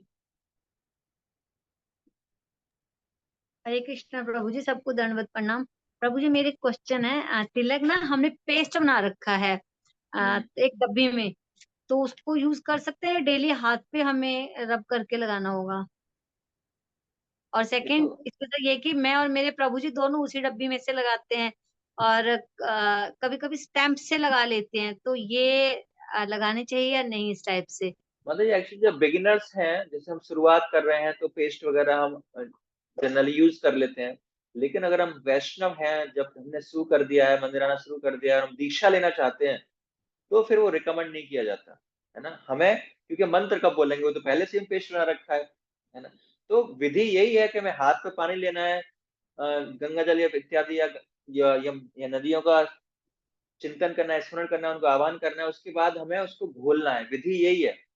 तो अगर हम दीक्षा लेना चाहते हैं या हम भक्ति में ज्यादा दृढ़ रहना चाहते हैं, भक्ति में आगे बढ़ना चाहते हैं, तो हमें इसी विधि का पालन करना है, चाहे कुछ भी हो जाए। और इतना टाइम नहीं लगता है ना। जब हम प्रैक्टिस में करते हैं हर चीज को, जिस प्रकार हम, जैसे मैंने कल बताया था वेशभूषा में, कि हमें शुरुआत में हो सकता है साड़ी या धोती बांधने में समय लगता है, लेकिन जब हम प्रैक्टिस कर लेते हैं तो विद इन 2 मिनट्स, 1 मिनट के अंदर हम धोती या साड़ी बांध सकते हैं, प्रैक्टिस कर ले। उसी प्रकार जब हमें तिलक लगाने की प्रैक्टिस हो जाती है ना, तो हम बहुत ही आसानी से, बहुत कम समय में, 30 सेकंड 40 सेकंड में तिलक लगा पाते हैं। कई भक्तों का इतना अनुभव है कि वो बिना शीशे देखे क्या कर लेते हैं, तिलक लगा लेते हैं। जैसे कई भक्त हैं ऐसे, कभी नहीं है तो कुछ फोन ले लिया, फोन में देख के तिलक लगा लिया, जैसे ऑफ फोन है, ऑफ फोन ब्लैक स्क्रीन पे देख लिया, उस पर लगा लिया, तो आइडिया है। तो practice practice makes man perfect. लेकिन वो घोल वाला हमें यूज नहीं करना है। एटलीस्ट अगर हम वैष्णव सदाचार कोर्स कर रहे हैं तो इसके बाद तो कतई नहीं करना है। अब तक हमने कर लिया तो कर लिया। और एक एक तिलक को 2 लोग यूज कर सकते हैं, उसमें कोई दिक्कत नहीं है, लेकिन हमें घोलने के बाद ही उसको यूज करना है। ठीक है, नेक्स्ट पूनम माता जी। हरे कृष्णा प्रभु जी। जी प्रभु जी, मेरा क्वेश्चन ये है कि जैसे मैं तिलक जब लगाती हूँ तो जो मेरे हाथ में मैं घोलती हूँ, तो उसको ना मैं मतलब जो तिलक लगा होता है उसको मैं नल से वो धो देती हूँ, मतलब नहीं तो वो धोना चाहिए नल गलत से। प्रोसीजर है? जी नल माता के जी, नीचे हाथ धोती हूँ मैं नल उसके से बाद। नहीं धोना चाहिए उसको, किसी कपड़े से या पीछे हम बालों पे पहुंच सकते हैं, हाथ पे पहुंच सकते हैं, जैसे भी है। तो मतलब जैसे वो कपड़ा भी तो बाद में वॉश हो ही जाता है। हाँ, फिर भी वो तो हमारा तिलक लगाया है, वो भी वॉश ही होगा बाद में, लेकिन उस समय तो हमने उसको धारण किया ना सही जगह पे। ओके, तो मतलब मेरा एक गलत प्रोसीजर है। हाँ, धोना नहीं है उसको। ठीक है प्रभु, ठीक। पहले हाथ पहुंचने के बाद हाथों को धो सकते हैं। हाथ पहुंच लिया आपने, या हम्म। अपने हाथ पे लगा लिया, सिर पे लगा लिया, हाथ किसी कपड़े से पहुंचे, उसके बाद हम हाथ धो सकते हैं। ठीक ठीक है है। प्रभु जी, ठीक। हरे माया कृष्ण। माता जी। प्रभु जी, हम तिलक मतलब खड़े होके नहीं लगा सकते, बैठ के ही लगाना पड़ता है? हाँ जी। मैं तो खड़े होके लगाती थी। हाँ, तो सही पद्धति बैठ के लगाना चाहिए, आसन लगाना चाहिए, आसन पर बैठकर आचमन करना चाहिए, और बैठ के लगाएंगे तो ही अच्छा होगा। लेकिन हम सब भक्तों की आदत होती है सुबह नहा के जल्दी जल्दी खड़े खड़े तिलक लगाना, लेकिन आदर्श जो सिद्धांत है वो यही है, हमें बैठकर लगाना चाहिए, तभी उसका हमें पूर्ण फायदा मिलेगा। नेक्स्ट क्वेश्चन गौरांग प्रभु। जिनके क्वेश्चन हो जाते हैं वो हैंड। ये पूछ रहा था कि जो आपने जो मंत्र बताया था, जो तिलक लगाते समय, घोल प्रिपेयर करते समय बोलना, वो मंत्र क्या था? वो घोलते समय आपकी जो पुस्तक है उसमें दिया गया है, जो वो जो इदम गंगे वाला जो ललाटे केशवम। नहीं, पर ये आप जो गंगा वाला बता रहे थे ना, गंगा जी या गोदावरी जी, हाँ, मैं आपको ग्रुप में डाल दूंगा। वो भी उसी वो समय बोलना है ना? गंगे च यमुने चैव गोदावरी सरस्वती नर्मदे सिंधु कावेरी जलेस्मिन सन्निधि कुरु। तो ये ये जब पानी हमने लिया है, जब तक तिलक नहीं घोला है, जब पानी लिया है हमने, तो पानी में ये वाली उंगली डाल के, कनिष्ठ उंगली डाल के नदियों का हमें ध्यान करना है। और अगर हमारे पास किसी नदी का जल है, अगर हमारे पास ऑलरेडी किसी नदी का जल है, तो फिर इस मंत्र की उच्चारण करने की आवश्यकता नहीं है। क्लियर है? अगर हमारे पास नदियों का जल नहीं है, हम पानी में नदियों का आह्वान कर रहे हैं मानसिक रूप से कि आप प्रकट हो, तब उस मंत्र का उच्चारण करना है। उसके बाद फिर घोल करना है, उसके बाद वो ललाटे के वाला मंत्र उच्चारण करना है, और उसके बाद लगाते समय एक एक मंत्र का एक एक अंग पर उच्चारण करना है। पूनम गर्ग माता जी।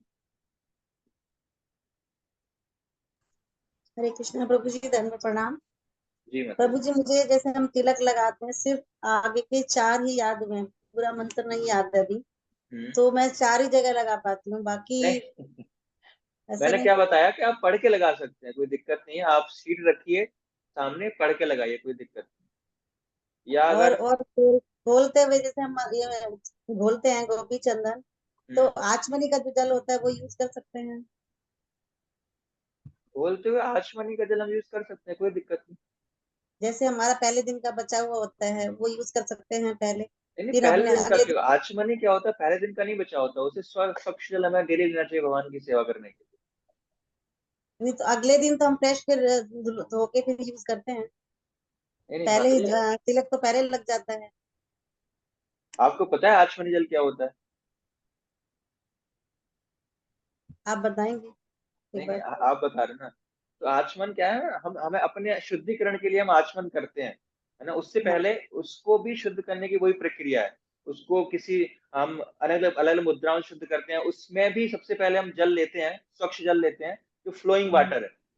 ऐसा बताया कि फ्लोइंग वाटर हमेशा स्वच्छ होता है, लेकिन हमारे पास फ्लोइंग वाटर नहीं है, तो जो टंकी का पानी उसको भी हम फ्लोइंग वाटर मानते हैं, टैप करके। तो उसको हमने हाँ जी। आचमन कप में उसको जल को लिया, स्वच्छ लिया, जैसे हम सुबह उठे भगवान की सेवा करनी, स्वच्छ लिया, और उसके बाद हमने फिर ये वाली उंगली करके उसमें भी नदियों के आह्वान करने के लिए यही यही मंत्र बोलते हैं, और वो उसके भी बाद करते उसको, हैं, वो उसके भी बाद करेंगे। शुद्ध करते हैं, ओम स्त्राय फट ओम, फिर मंत्र पढ़ के उसको शुद्ध करते हैं। तो उस विधि को हम यहाँ पर नहीं बता रहे हैं, तो वो आचमन जल है। तो जब वो खत्म हो जाएगा, ऐसे नहीं उसको अगले दिन तक बचा के रखना है, तो आज के दिन की सेवा के लिए उसको फिर तुलसी में डाल के फिर दोबारा सिवा के दोबारा नया जल चाहिए, तो ऐसे ही करती हूँ प्रभु जी, वो उस पानी आचमनी को हम तिलक के लिए यूज कर सकते हैं, कोई दिक्कत नहीं। फिर हमें दोबारा से उसमें नदियों का आह्वान करने की आवश्यकता नहीं, ठीक है, क्योंकि पहले से वो शुद्ध हो गया था। उसके बाद हम ठीक है। डायरेक्ट तिलक लगा सकते थैंक हैं। यू रुचि माता जी। हरे कृष्ण प्रभु जी। हरे कृष्ण। प्रभु जी मुझे ना क्वेश्चन आचमन से लेकर था, मैं पूछूं? जी। प्रभु जी जैसे हम लोग डिटी वर्शिप करते हैं तो उसमें मुझे आचमन करना नहीं आता, तो मैंने ना एक वीडियो में देखा था, तो एक माता जी जैसे आपने बताया ना कि ये रिंग फिंगर को उसमें डालकर उसमें हम लोग मंत्र पढ़ते हैं, तो ये वाला मैं प्रोसेस में ये आचमन के लिए भी कर रही थी, तो क्या मैं सही कर रही थी ये? हाँ, आचमन के लिए भी हमें यही मंत्र पढ़ना है, नदियों का आह्वान करना है। जैसे मैंने उंगली डाल के आह्वान करना है, तब वो नदी का जल बन गया। अगर नदी का जल ऑलरेडी है तो फिर आह्वान करने की आवश्यकता नहीं है। अच्छा, तो क्या ऐसा मतलब कि अगर अगर नदी का जल है, जैसे गंगा जी का हमारे पास गंगा जी है, तो क्या हमारे को वो आचमन में डाल मतलब आचमन का जो हमारे पास ग्लास होता है उसके अंदर हम डाल के डिटी वर्शिप कर सकते हैं? हाँ हाँ, डीटी वर्शिप कर सकते हैं, उसको स्वच्छ करने के लिए हम यूज कर सकते हैं। गंगा जल है, गंगा जल में पानी में गंगा जल मिक्स करके भी यूज कर सकते हैं, तो फिर हमें नदियों का आह्वान करने की आवश्यकता नहीं। अगर हमारे पास अच्छा, किसी नदी का और जल नहीं है तो फिर आह्वान कर। जी। अच्छा, और प्रभु जी जैसे अभी आपने बताया जब हम लोग मंत्र पढ़ते हैं तो हम लोग नदी का आह्वान करते हैं, तो जैसे ना मेरे प्रभु जी ने एक छोटी सी बॉटल में पानी स्टोर करके रखा हुआ है, जब भी हम लोग तिलक लगाते हैं, क्योंकि मॉर्निंग में जल्दी जल्दी लगाना होता है तो फिर बाहर आना जाना बड़ा डिफिकल्ट हो तो जाता है, अगर वो तो किसी इसलिए नदी का मैंने ना जल रूम है, में। किसी नदी का जल है तो कोई दिक्कत नहीं, उसको यूज कर सकते हैं बिना मंत्र पढ़े हुए। नहीं, वो नॉर्मल वही टैप वाटर है, तो उसको हम लोग जब हाथों पे उसको ड्रॉप करते हाँ, हैं ना तब हम लोग तो भी करना चाहिए, मंत्र तो करना करते हैं। चाहिए, मंत्र जपना चाहिए। अच्छा ठीक है प्रभु जी, ठीक है, थैंक यू। हरे अरे, कृष्णा। और किसी कोई प्रश्न है? सपना माता जी, आपको कोई प्रश्न है?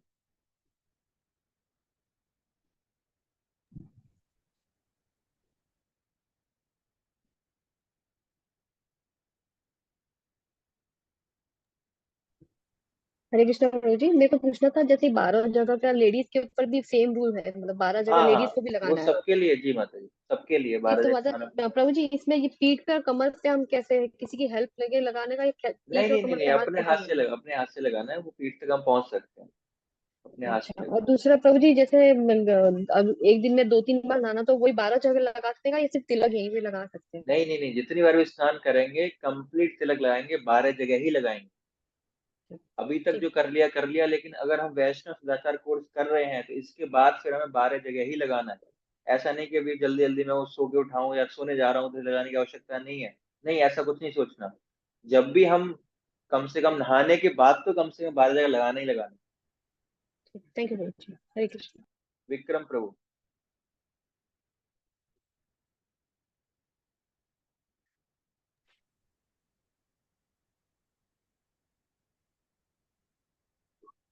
यस यस प्रभु। हरे कृष्णा प्रभु जी। हाँ जी प्रभु। प्रभु जी, मैं ये पूछना चाह रहा था, जैसे गोपी चंदन अपने इस्कॉन में मिलता है, हाँ क्या जी, हम उसे वो डायरेक्ट लगाते हैं उसे, तो क्या वो यूज कर सकते हैं? इस्कॉन में जो गोपी चंदन मिलता है, देखो एक्चुअली जी। वो इस्कॉन का प्रोडक्ट नहीं है, वो इस्कॉन नहीं बनाता उस गोपी चंदन को। ठीक है, पहले हमें क्लियर होना चाहिए कि इस्कॉन की शॉप में जो सामान मिल रहा है उसको इस्कॉन नहीं बनाता है, इस्कॉन का कोई फैक्ट्री नहीं है। तो बाहर से परचेज जी। करते हैं, जो जो अवेलेबल है वो वहां पर दिया जाता है। उसमें काफी समय क्या मिलावट के चांसेस रहते हैं, क्योंकि मिलाते हैं लोग। तो हम जो ओरिजिनल चंदन है, द्वारका कोई जा रहा है तो वहां से हम प्रयास कर सकते हैं, ओरिजिनल चंदन लाएंगे तो और ज्यादा अच्छा रहेगा। अगर नहीं है तो फिर वही जो मिलता है उसमें लगाएं, ये ऑप्शन। वो तो रेडीमेड रेडीमेड होता है, तो उसमें तो कुछ मिलाने की जरूरत रेडीमेड नहीं होती, होता है, पानी हाँ। वगैरह। तो सॉरी। उसमें पानी मिलाने की तो जरूरत नहीं होती, वो तो डायरेक्ट ही लग जाता है।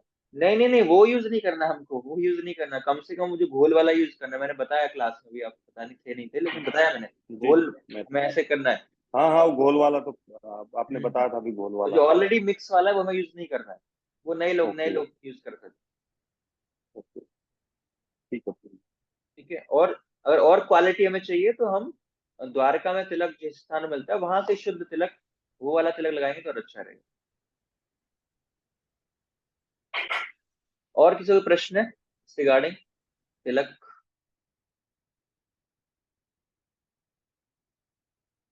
ठीक है, तो हम आगे बढ़ते हैं तिलक से आगे। अब नेक्स्ट है केस, बाल, है ना, कि हमें बाल कैसे रखने चाहिए, है ना। तो जो पुरुष हैं उनको जितना हो सकता है कि वो हेड शेव रखें तो सबसे बेस्ट है। और विशेष रूप से जो ब्रह्मचारी या सन्यासी हैं तो उनको हेड शेव ही करना चाहिए। कुछ जरूरी कुछ प्रीचिंग प्रोजेक्ट नहीं है, प्रचार के लिए कुछ आवश्यक नहीं है, तो हमें जो ब्रह्मचारी सन्यासी हैं उनको हेड शेव ही करना चाहिए और सप्ताह में 1-2 बार उनको मुंडन हेड शेव करना चाहिए और शिखा भी रखनी चाहिए।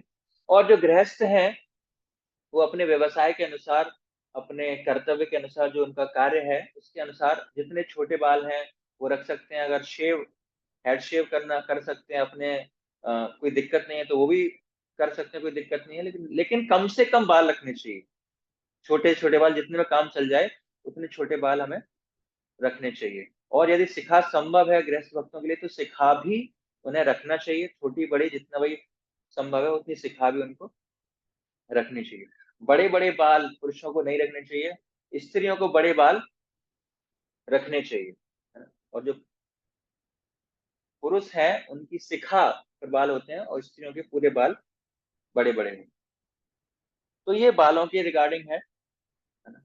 और ज्यादा उनको सजना संवरना नहीं है, शेव करना है। और स्पेशली विशेष रूप से पुरुषों को शेव करना है, नहीं तो फिर एज मिनिमम जितने छोटे छोटे बाल होंगे उतना आपका काम बचेगा काटने का, उनको मेंटेन करने का, तो आपका समय उसमें बचेगा।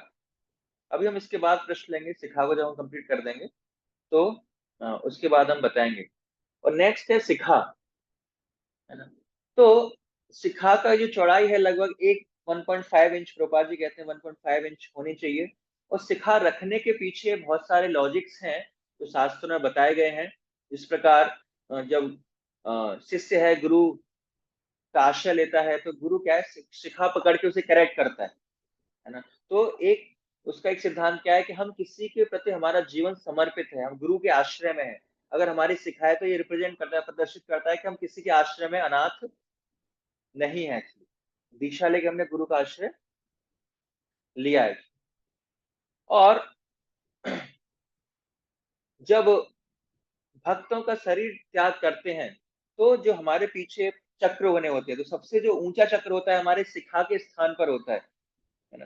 तो जो भक्तों के जो प्राण है, जो सोल आत्मा है, वो उसी स्थान से निकलती है और उसी स्थान से निकलती है तो सबसे बेस्ट माना जाता है ना। जब अभक्तों को देखते हैं तो निचले द्वारों से उनके प्राण निकलते हैं, लेकिन जो भक्त है वो ऊपर से उनके प्राण निकलते हैं तो डायरेक्ट वो भगवत धाम जाते हैं।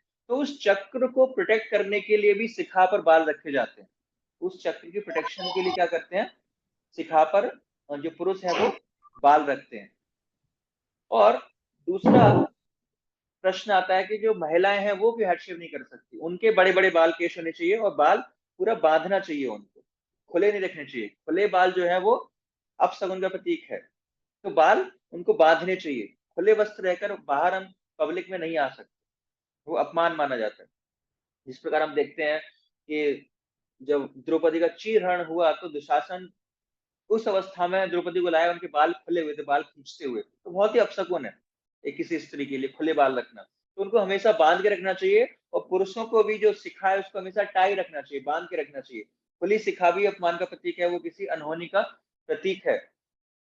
तो ऐसा कहा जाता है कि जो स्त्रियां हैं वो लंबे केश ऐसे रखती हैं कि जो उनके पीछे पीठ के जो चक्र है ना, उनको भी प्रोटेक्ट करने के लिए उनको बालों की आवश्यकता होती है, वो अनप्रोटेक्टेड होते हैं, इसीलिए उनको प्रोटेक्ट करने के लिए क्या रखते हैं, वो बड़े बड़े बाल रखते हैं स्त्रियां। तो ये उसके पीछे लॉजिक है शिखा के पीछे। और एक पॉइंट ऑफ व्यू है शिखा रखने के लिए कि जो शिखा है वो डुअलिटी, मतलब द्वंद्व को रिप्रेजेंट करता है कि भगवान अलग हैं और हम जीव आत्मा अलग हैं।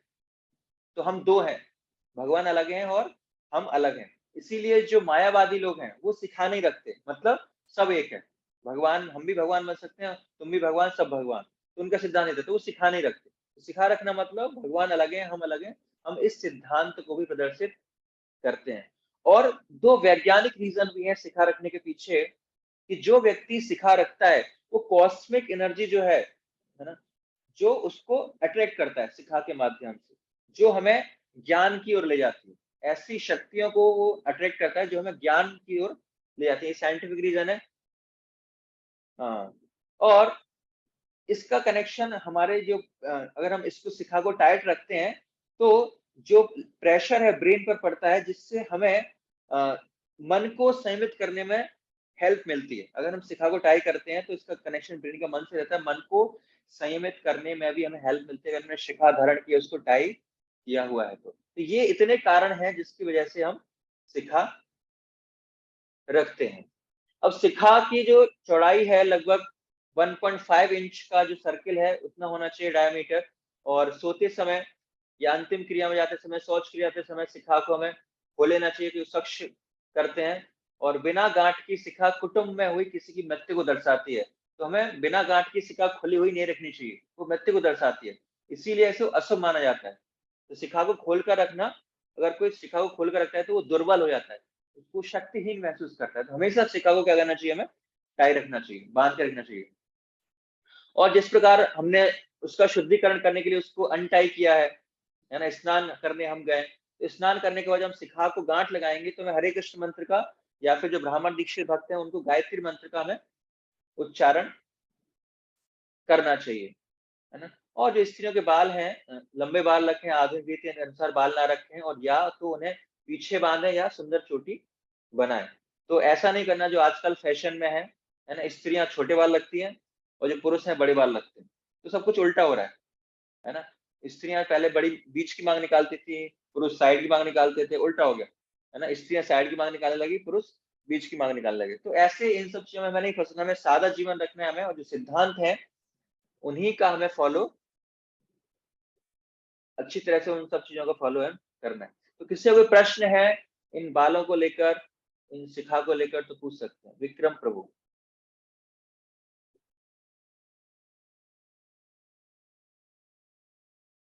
एक प्रभु जी, मेरा एक क्वेश्चन है कि जैसे सेव करते हैं हम डेली, तो जैसे कोई कहता है मंगलवार को सेव नहीं करना चाहिए, कोई अभी कहता हम है उस पर बुधवार आएंगे, को। अभी हमने अभी डिस्कस नहीं किया, शिखा पर डिस्कस कर रहे हैं, शेविंग पे आएंगे अभी आगे, और कभी भी कर सकते हैं लेकिन डिटेल में भी बताएंगे आप। और कोई प्रश्न शिखा से रिलेटेड किसी का? हरे कृष्ण प्रभु जी। जी प्रभु जी, आपने कहा दीक्षा लेकर ही शिखा रखनी चाहिए, तो बच्चों की शिखा नहीं रखनी चाहिए? मैंने नहीं बोला दीक्षा लेकर शिखा रखनी चाहिए। तो प्रभु जी बोला, मैंने नोट किया है। नहीं, मैंने बोला कि ये प्रदर्शित करता है कि हम किसी के आश्रय में हैं, हम अनाथ नहीं है तो दीक्षा लेने से पहले भी हम किसी गुरु के आश्रय में हैं, नहीं तो प्रभुपाद जी के आश्रय में, तो भी हम शिखा रख सकते हैं। मैंने ये बात वर्ड यूज नहीं किया, आप रिपीट करके सुनना। मैंने नहीं बोला कि दीक्षा वाला की शिखा रखते हैं, मैंने नहीं बोला, ठीक है। ठीक है, सॉरी प्रभु। कोई बात नहीं। और किसी को प्रश्न है? ठीक है। हरे कृष्ण प्रभु जी। हरे कृष्णा। यस प्रभु। प्रभु जी, जैसे शिखा लंबी करते हैं और फिर उसको गांठ मार फोल्ड करके वो गांठ मार लेते हैं, तो 1.5 इंच तक रखते हैं, तो वो ठीक है? हाँ, उनको गांठ मार के हमें टाई करना पड़ेगा ना। लेडीज की तरह तीन वाला वो नहीं करना, तो लेडीज वो छोटी बनाते हैं ना, ऐसे नहीं बनानी हमको। हाँ, उसका एक अलग तरीका है, जितना लंबी हो जाएगा उसको ऐसे लपेट के उसको गांठ मार के हम रख सकते हैं। ठीक है प्रभु जी। हरे कृष्ण जी। रुचि माता जी। हरे कृष्ण प्रभु जी। जी प्रभु जी, जैसे अभी आपने बताया कि क्या उसे गुथना नहीं है, मतलब जो 3 वाला है उसे ऐसा नहीं करना?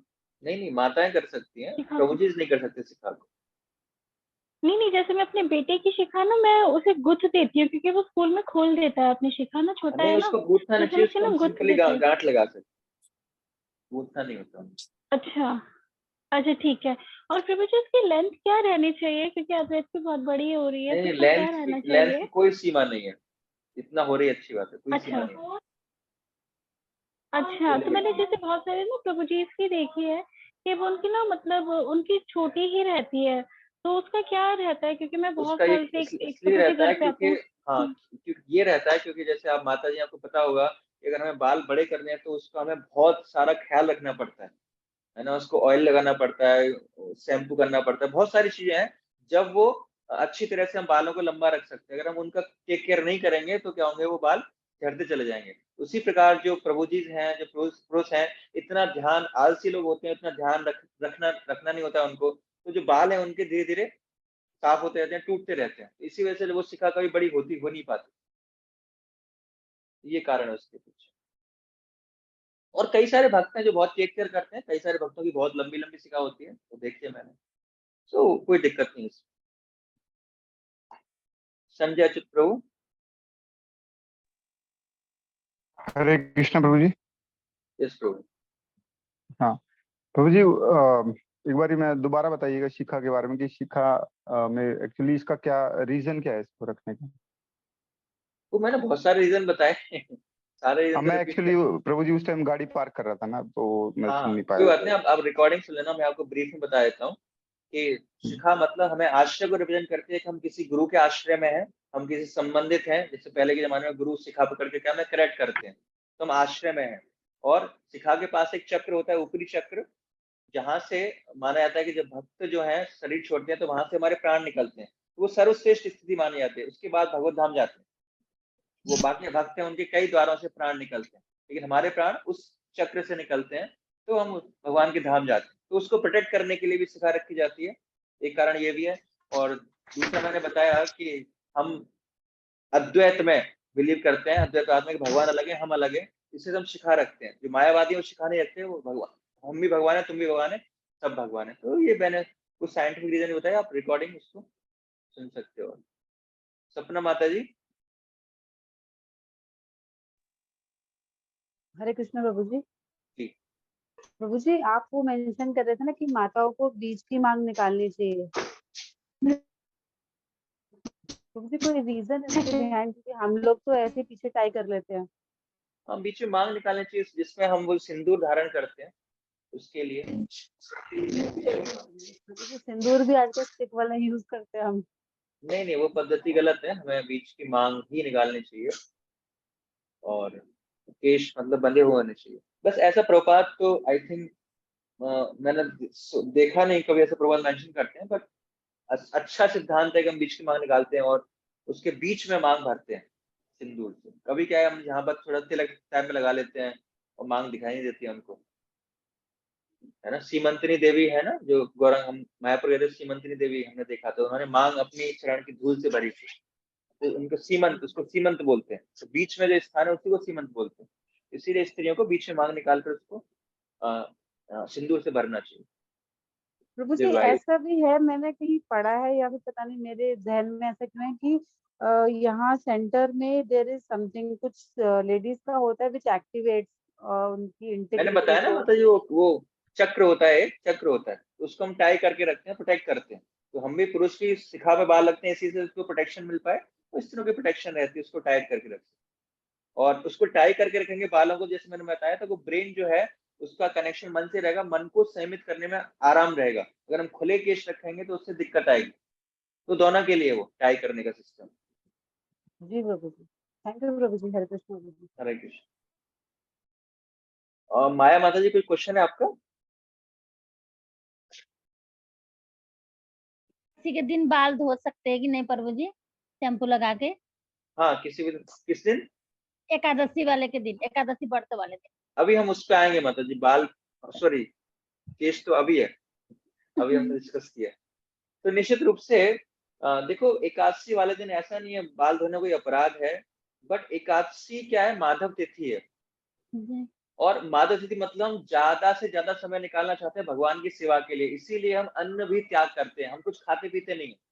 हम व्रत क्यों रखते हैं? क्योंकि हम ज्यादा से ज्यादा भगवान की सेवा कर पाए, भगवान का चिंतन कर पाए, रीडिंग कर पाए, चैंटिंग कर पाए, कीर्तन कर पाए। तो इस तरह हम करते हैं, और जो बेसिक नीड्स हैं, जो कार्य हैं जिनको हम अवॉइड कर सकते हैं, उन सारे कार्यों को हम अवॉइड करते हैं। लेकिन अगर आवश्यक है प्रचार के लिए, भगवान की सेवा के लिए, तो हम नहाते तो है ही, बाल धो सकते हैं, कोई दिक्कत नहीं है। हम प्रसाद भी खा सकते हैं, कुछ भी कर सकते हैं। एक बार भक्ति सिद्धांत सरस्वती ठाकुर के पास ने पूछा एक भक्त से कि ये भक्त आज प्रचार के लिए क्यों नहीं गए? तो दूसरे उनके डिसाइपल ने बोला कि इन्होंने निर्जल व्रत रखा है और अपने आप को शक्तिहीन महसूस कर रहे हैं, इस वजह से प्रचार में नहीं गए। तो भक्तन महाराज ने बोला कि तुरंत राधा माधव का भोग मंगाया, प्रसाद मंगाया, बाल भोग, और उनको खिलाया, अन्न खिलाए उनको, कह रहे अन्न खाओ लेकिन प्रचार पर जाओ। तो हमारा जो मूवमेंट है प्रचार का है, तो हमारा जो पहला सिद्धांत प्रचार पर डिपेंड करता है कि प्रचार के लिए कुछ भी आवश्यक है हमें वो करना चाहिए। हमारा पहला प्रिंसिपल प्रचार है, ये सब सेकेंडरी प्रिंसिपल है। तो अगर हमें प्रचार के लिए आवश्यकता है तो हम हेड शेव भी कर सकते हैं, शेविंग भी कर सकते हैं उस दिन, थर्सडे वाले दिन करते हैं, एकादशी वाले दिन तो हम कर सकते हैं, कोई दिक्कत नहीं। ठीक है प्रभु जी। जी विक्रम सिंह, आपका प्रश्न है कोई?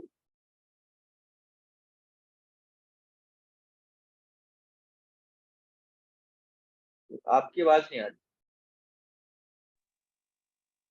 प्रभु जी यही प्रश्न पूछना चाह रहा था कि कब सेविंग कर सकते हैं? जैसे कोई कहता मंगलवार को सेविंग नहीं करनी चाहिए, कोई कहता बृहस्पतिवार को नहीं करनी चाहिए, कोई कहता शनिवार को नहीं करनी चाहिए, जैसे बाल भी साफ करवाने हैं ऐसे। देखो अगर वैष्णव पद्धति से हम मांगे तो हमें एकादशी खाली हम अवॉइड करते हैं, ये सब कर्मकांड की पद्धति है। तो अगर आप अवॉइड कर सकते हो ठीक है, नहीं भी तो प्रचार के लिए हम कभी भी कर सकते हैं, कोई दिक्कत नहीं है।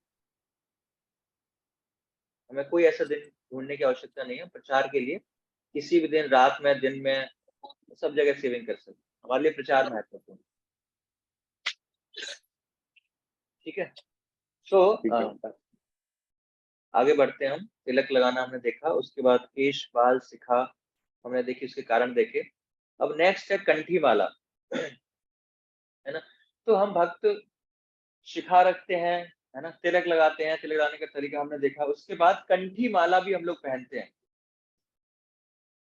कंठी माला जो प्रदर्शित करती है कि हम ये शरणागति के, भगवान के प्रति हमारी शरणागति का सूचक है ना। जिस प्रकार आपने देखा होगा कि जो पालतू कुत्ते होते हैं उनके गले में पट्टा पड़ा होता है, और जो लावारिस हैं, जो स्ट्रीट डॉग्स हैं, उनके गले में पट्टा नहीं होता है। तो जो म्युनिसिपालिटी आती है, एमसीडी गाड़ी आती है, तो जो जिनके गले में पट्टा नहीं है उनको लेके जाती है, और जिनके गले में पट्टा है उनको वो लेके नहीं जाएगी, उनको पता है कि इसका कोई मालिक है।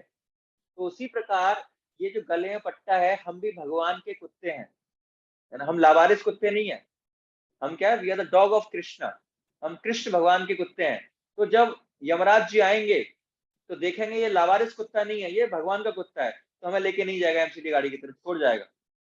इसीलिए हमें कंठी माला पहननी चाहिए, और ये शरणागति का सूचक है कि हम कृष्ण को बिलोंग करते हैं, हमारा कोई माई बाप है, हम लावारिस नहीं है इस संसार में, हमारे परमपिता कौन है, कृष्ण है। तो ये इसको दर्शाता है। कुछ भक्त पूजा, जप या कोई शुभ कार्य करते समय अन्य प्रकार की मंगला मालाएं, जैसे तुलसी की विशेष माला, कमल की माला, जगन्नाथ रस्सी की माला, तो ऐसे कुछ विशेष, जैसे अभी मैंने जो नरसिंह भगवान को ऑफर माला पहन रखी है, तो ये विशेष माला है। तो अगर ऐसी चीज हमने कुछ धारण की हुई है, तो अगर हम वॉशरूम वगैरह जाते हैं तो स्नान करते समय, शव यात्रा में, ऐसी जगह पर हमें इन सब चीजों को अवॉइड करना चाहिए। कंठी माला हम धारण कर सकते हैं, कंठी माला हम नहीं उतारेंगे किसी परिस्थिति में, लेकिन बाकी सारी जो विशेष माला हमने पहनी हुई है उनको हमें उतार कर ही ऐसे स्थानों पर जाना चाहिए।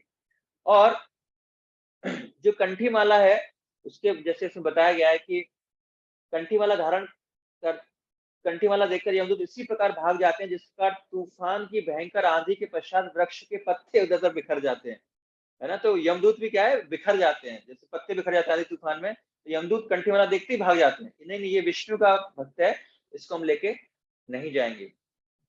कंठी माला पहनने का तरीका, सही तरीका यह है कि वो कंठी माला मतलब कंठ से टच करनी चाहिए, है ना। कई सारे भक्त क्या है, उसको लटका लेते हैं, वो कंठ से टच नहीं करी। कंठ कहाँ है, तक यहाँ पे कंठ है ना, नीलकंठ, जहाँ शिव जी ने वो जहर को रोक के रखा है, ये कंठ है, गला है यहाँ पे, तो इसको टच करनी चाहिए। कंठी माला कंठ में धारण करनी है हमको, गले में पहननी नहीं है।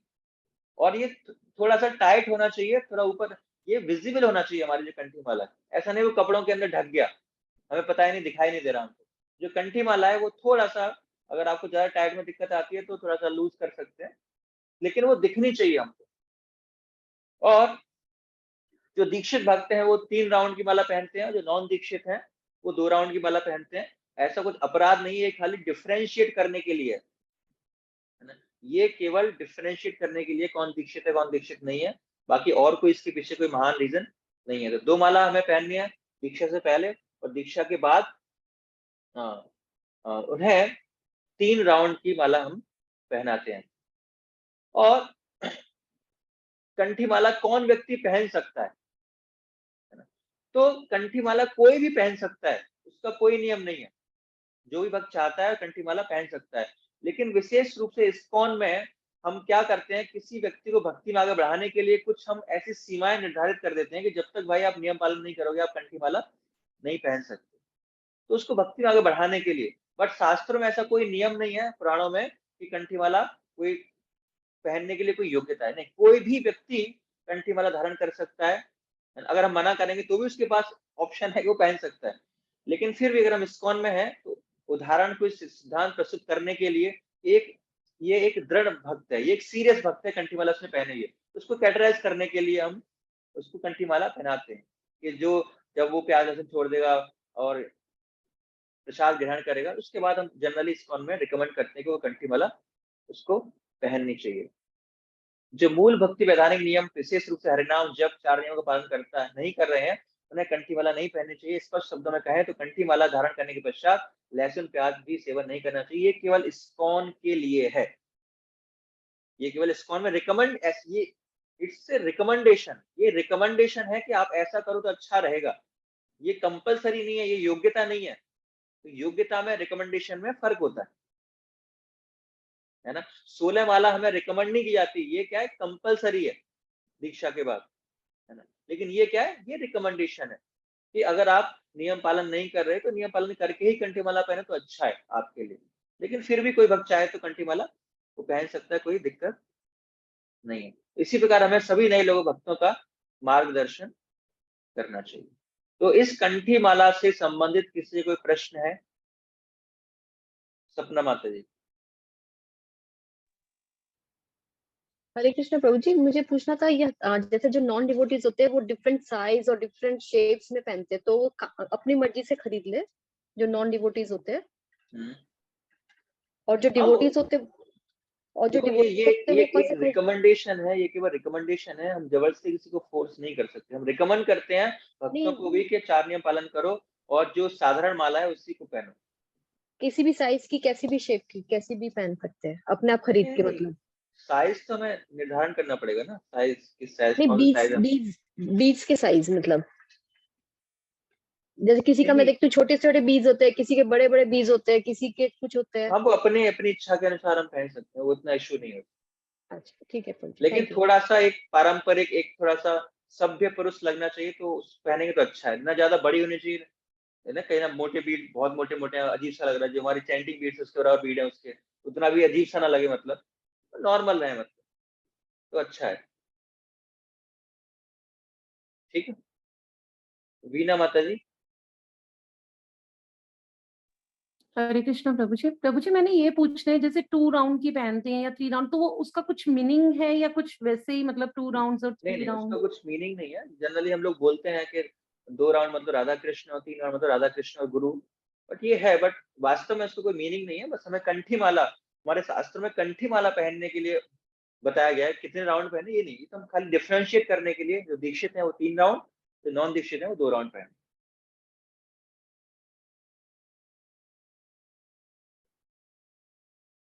सुमंत सिंह प्रभु। प्रभु जी, मेरा सवाल है कि कंठी माला के साथ मैंने देखा बहुत रुद्राक्ष की माला भी पहनते हैं, रुद्राक्ष, तो रुद्राक्ष और कंठी माला दोनों पहन सकते हैं या ये गलत है? हमें आवश्यकता नहीं है, वैसे हमें पूर्ण रूप से कृष्ण पर शरणागत होना चाहिए, तो कंठीमाला अपने में सफिशिएंट है। लेकिन किसी कारणवश, किसी प्रचार के वश या कुछ ऐसी परिस्थितियों में हमने किसी ने रिकमेंड किया है तो हम पहन सकते हैं, बट आवश्यकता नहीं है। पूनम अरोरा माता जी। हरे कृष्णा प्रभु जी। प्रभु जी, नरसी कवच जो है वो कंठे मतलब तुलसी की माला में ही पहनना चाहिए? नहीं, उसको अलग से पहन सकते हैं, ऐसा कुछ नहीं तुलसी माला में पहनना। अच्छा, इस वजह से और लोग दूसरा वो, हाँ जी हाँ जी, इस वजह से उसमें बांध देते हैं लोग कि अलग से धागा लगाना पड़ेगा, इसी में बांध लेते हैं। अच्छा। और जो लोग नरसी कवच भी पहनते हैं और कंठी माला भी पहनते हैं, तो जिन्होंने दीक्षा नहीं ली है, 2 राउंड्स, तो वो वैसे ऑर्डिनरी तुलसी की माला के, और नरसी कवच वो मतलब उसमें तुलसी में डाले तो उनके 3 राउंड्स नहीं हो जाएंगे? नहीं क्यों, अगर 2 राउंड में भी पढ़ सकते हैं, जैसे 3 राउंड में पढ़ता है नर्सिंग के बाद 2 राउंड में भी पढ़ सकते हैं। मतलब जो दीक्षित लोग होते हैं वही 3 राउंड्स पहनते हैं ना? हाँ तो मैं कह रहा हूँ 3 राउंड में जैसे नर्सिंग कोच पढ़ सकता है, उसी प्रकार 2 राउंड में भी पढ़ सकता है, 2 राउंड वाले ही पहन सकते हैं।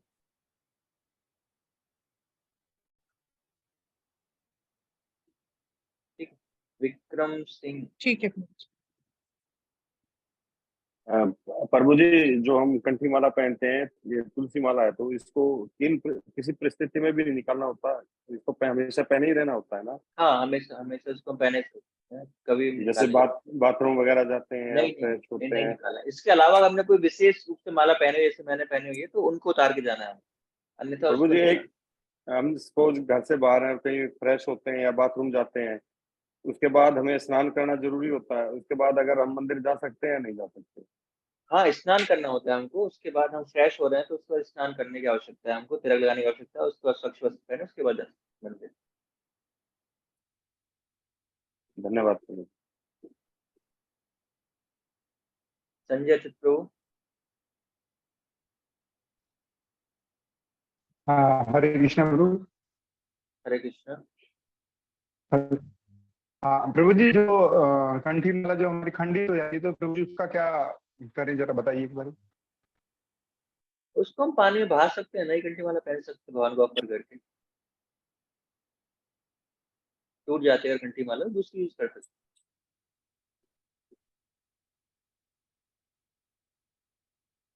अभी हम आगे आएंगे, निर्मालय में डिस्कस करेंगे। प्रीति झा माता जी।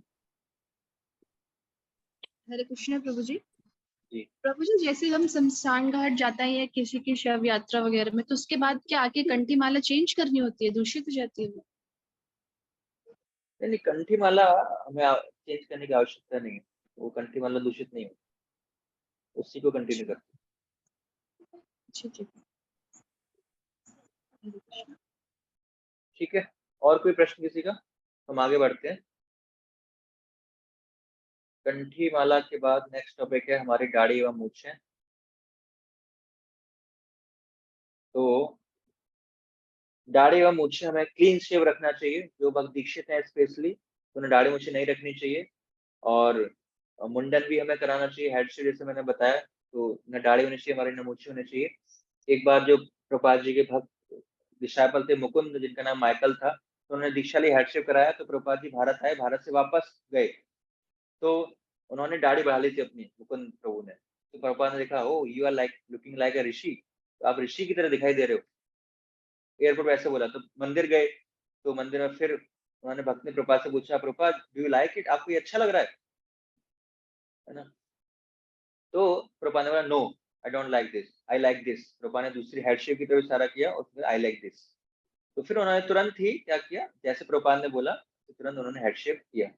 तो जिससे प्रभुपाद जी प्रसन्न हो, हमें वो करना है, तो हमें हेड शेप करना है, दाढ़ी मूछे बिल्कुल क्लीन करनी है। शुरुआत में हो सकता है हमें दिक्कत होगी, चीजें करने में हमें बहुत अटैचमेंट होता है अपनी मूछों से, है ना, मूछें नहीं हटाना चाहते, लेकिन अगर हम प्रभुपाद की प्रसन्नता चाहते हैं तो हमें क्लीन शेव रखना चाहिए। प्रभुपाद जी कहते हैं ये क्या है, एक ब्लैक स्टूल है, ये काले मल के समान है, ये मल के समान है जो हम लेके घूम रहे हैं, तो हमें क्लीन रखना चाहिए हमेशा इसको।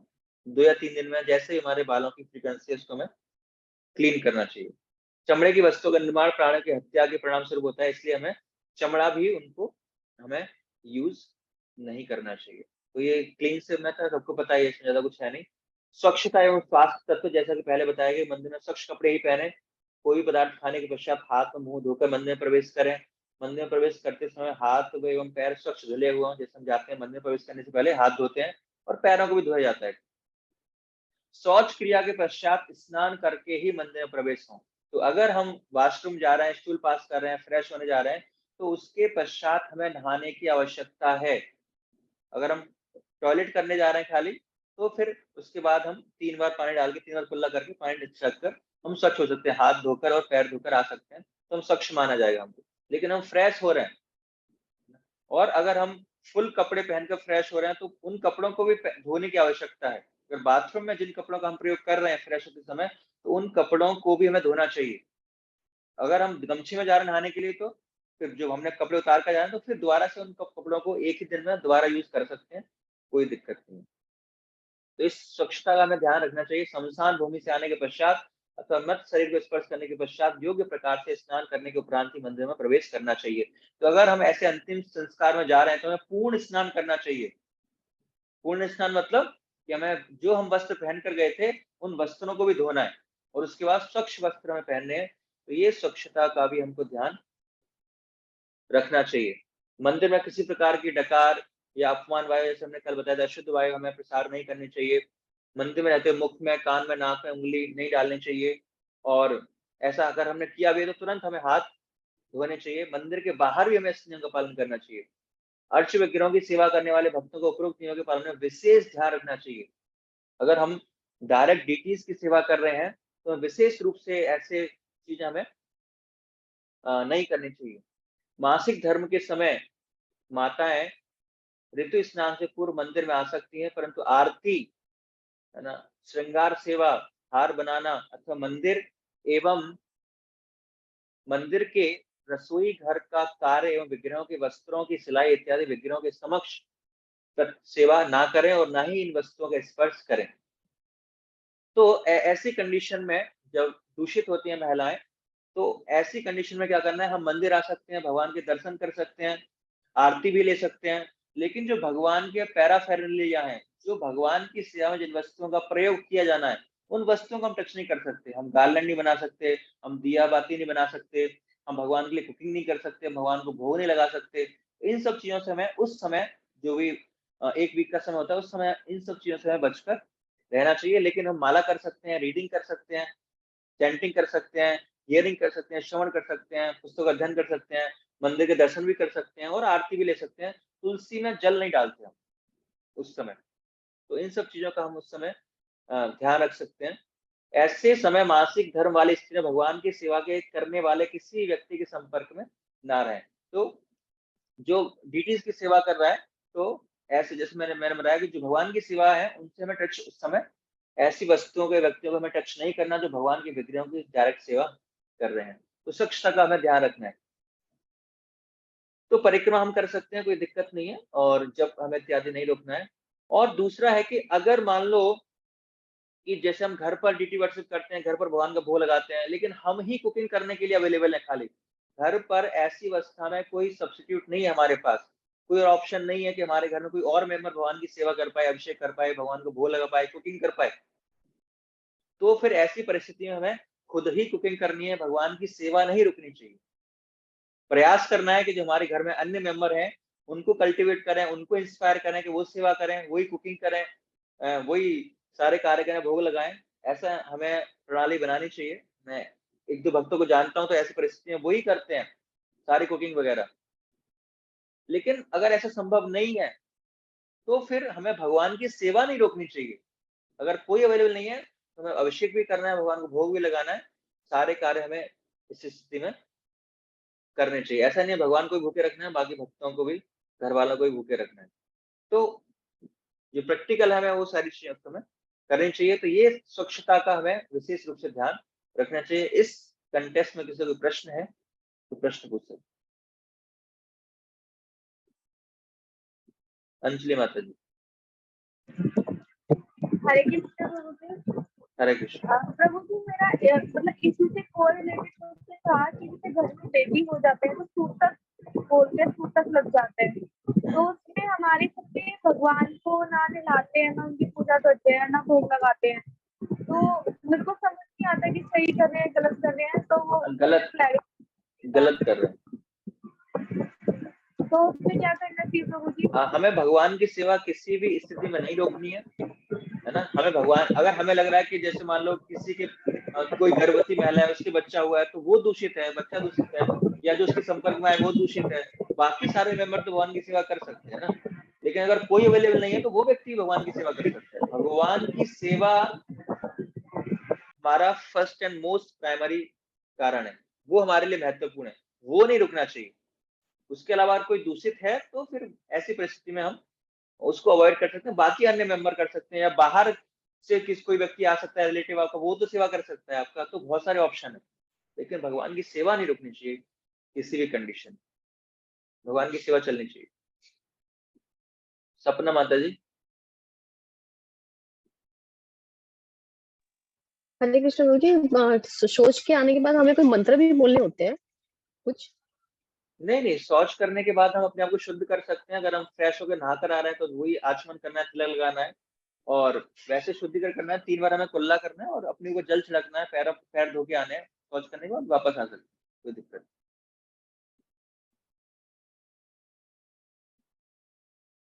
और कोई प्रश्न किसी का?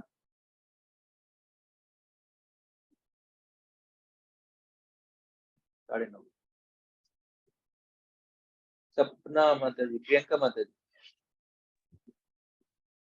हरे कृष्णा प्रभु जी, अशुद्ध अवस्था में हमें जो हम रेगुलर तिलक जो यूज कर रहे हैं उसको चेंज करना है या फिर सेम तिलक रख सकते हैं हम? सॉरी, आप रिपीट करें क्वेश्चन माता जी। हाँ जी, जैसे मासिक धर्म के टाइम पर माता जी को तिलक जो हम लगाते हैं रेगुलर, वो तिलक हमें चेंज करना है।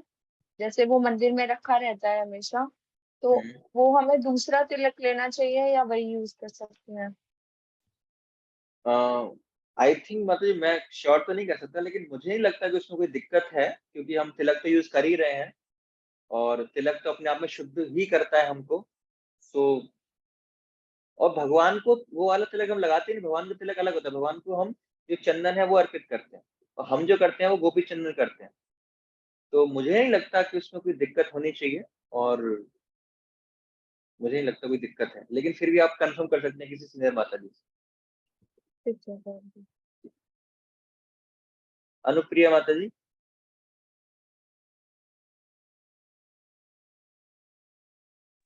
हरे कृष्ण प्रभु जी। हरे कृष्ण। प्रभु जी, ऐसा अभी तक होते आया है कि मतलब हमारा जब मासिक धर्म आ जाता है तो उस दिन में एटलीस्ट हम 5 दिन के लिए पूजा छोड़ देते हैं। तो मैं यहाँ अकेली रहती हूँ, तो ऐसा होता है कि हर बार मेरे साथ 5 दिन के लिए मैं नहीं करती। तो उस स्थिति में मुझे क्या करना है कि मतलब कान्हा का जो मैं डेली करते आती हूँ वो करना चाहिए या फिर 5 दिन मुझे नहीं करना नहीं चाहिए? नहीं नहीं, जैसे मैंने बताया कि अगर कोई व्यक्ति हमारे पास सेवा के लिए उपस्थित नहीं है ना, तो हमें ही सेवा करनी है, भगवान की सेवा नहीं छोड़नी है हमको। तो जो भी हम डेली डेली रेगुलर सर्विस करते आ रहे हैं तो हमें वो कंटिन्यू करना है। और उसके बावजूद जो हमारा हियरिंग चैंटिंग है वो तो कभी छोड़ना ही नहीं है, किसी हालत में नहीं छोड़ना। और जो अगर हम भगवान की सेवा कर भी रहे हैं, भोग लगाना है इत्यादि है, तो उसको भी कंटिन्यू करना है, अगर कोई ऑप्शन हमारे पास नहीं है तो कोई दिक्कत नहीं है। हाँ जी प्रभु जी, एक और चीज कि जो हमारे पास तुलसी माला होती है जिससे हम अपना चैंटिंग करते हैं, तो वो माला यूज कर सकते हैं? जैसे हाँ, मैं क्या तुलसी करती माला पर ही चैंटिंग करना है, तुलसी माला पर ही हूँ करना उसी है, पे ही। उसी पर चैंटिंग करना ओके, धन्यवाद। हरे कृष्ण प्रभु जी। है। हरे कृष्ण। मीनाक्षी माता जी।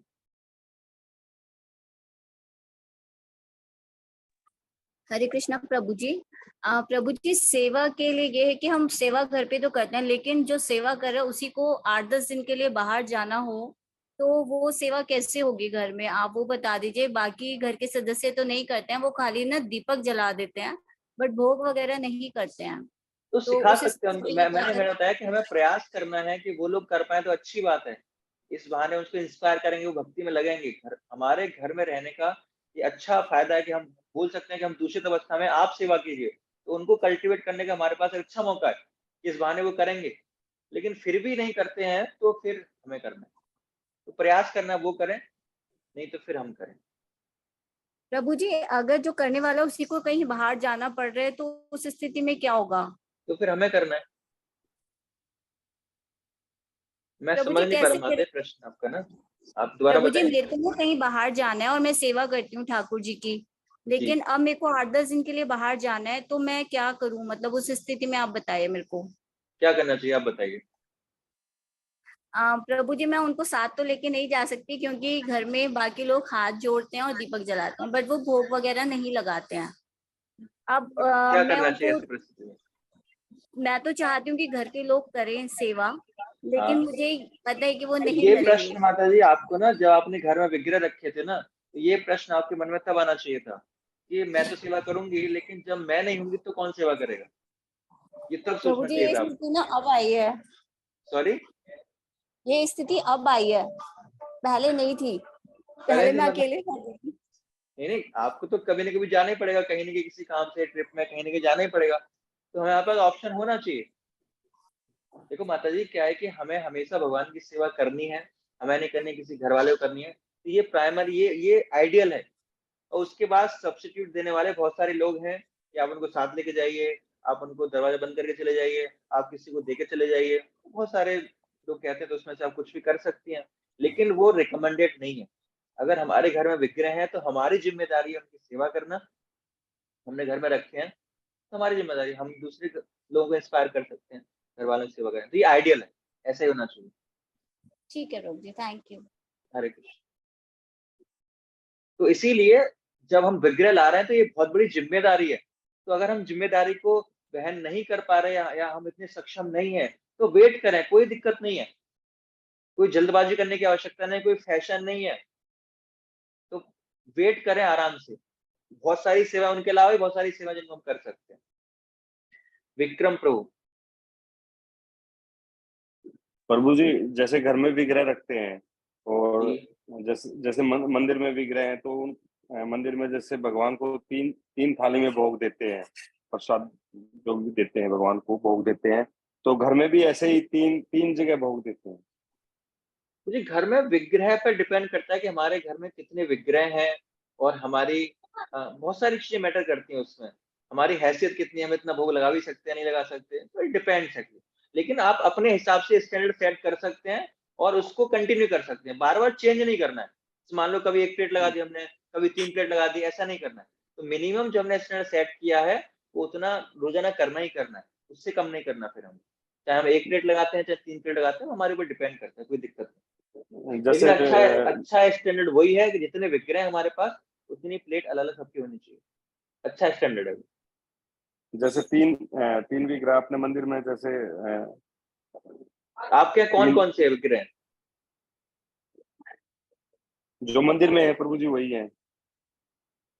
आपको जगन्नाथ भगवान जी, जगन्नाथ भगवान जी, बलराम जी, सुभद्रा जी। उनको 1 प्लेट लगानी है, तीनों को 1 प्लेट लगानी है, 1 प्लेट में हो जाएगा। तीनों को 1 प्लेट में हो जाएगा। मंदिर में 1 ही प्लेट लगती है तीनों की। यही कुछ।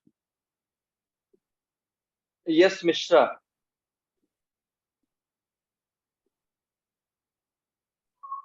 हरे कृष्णा प्रभु जी, सादर प्रणाम। हरे कृष्णा जी। माता जी।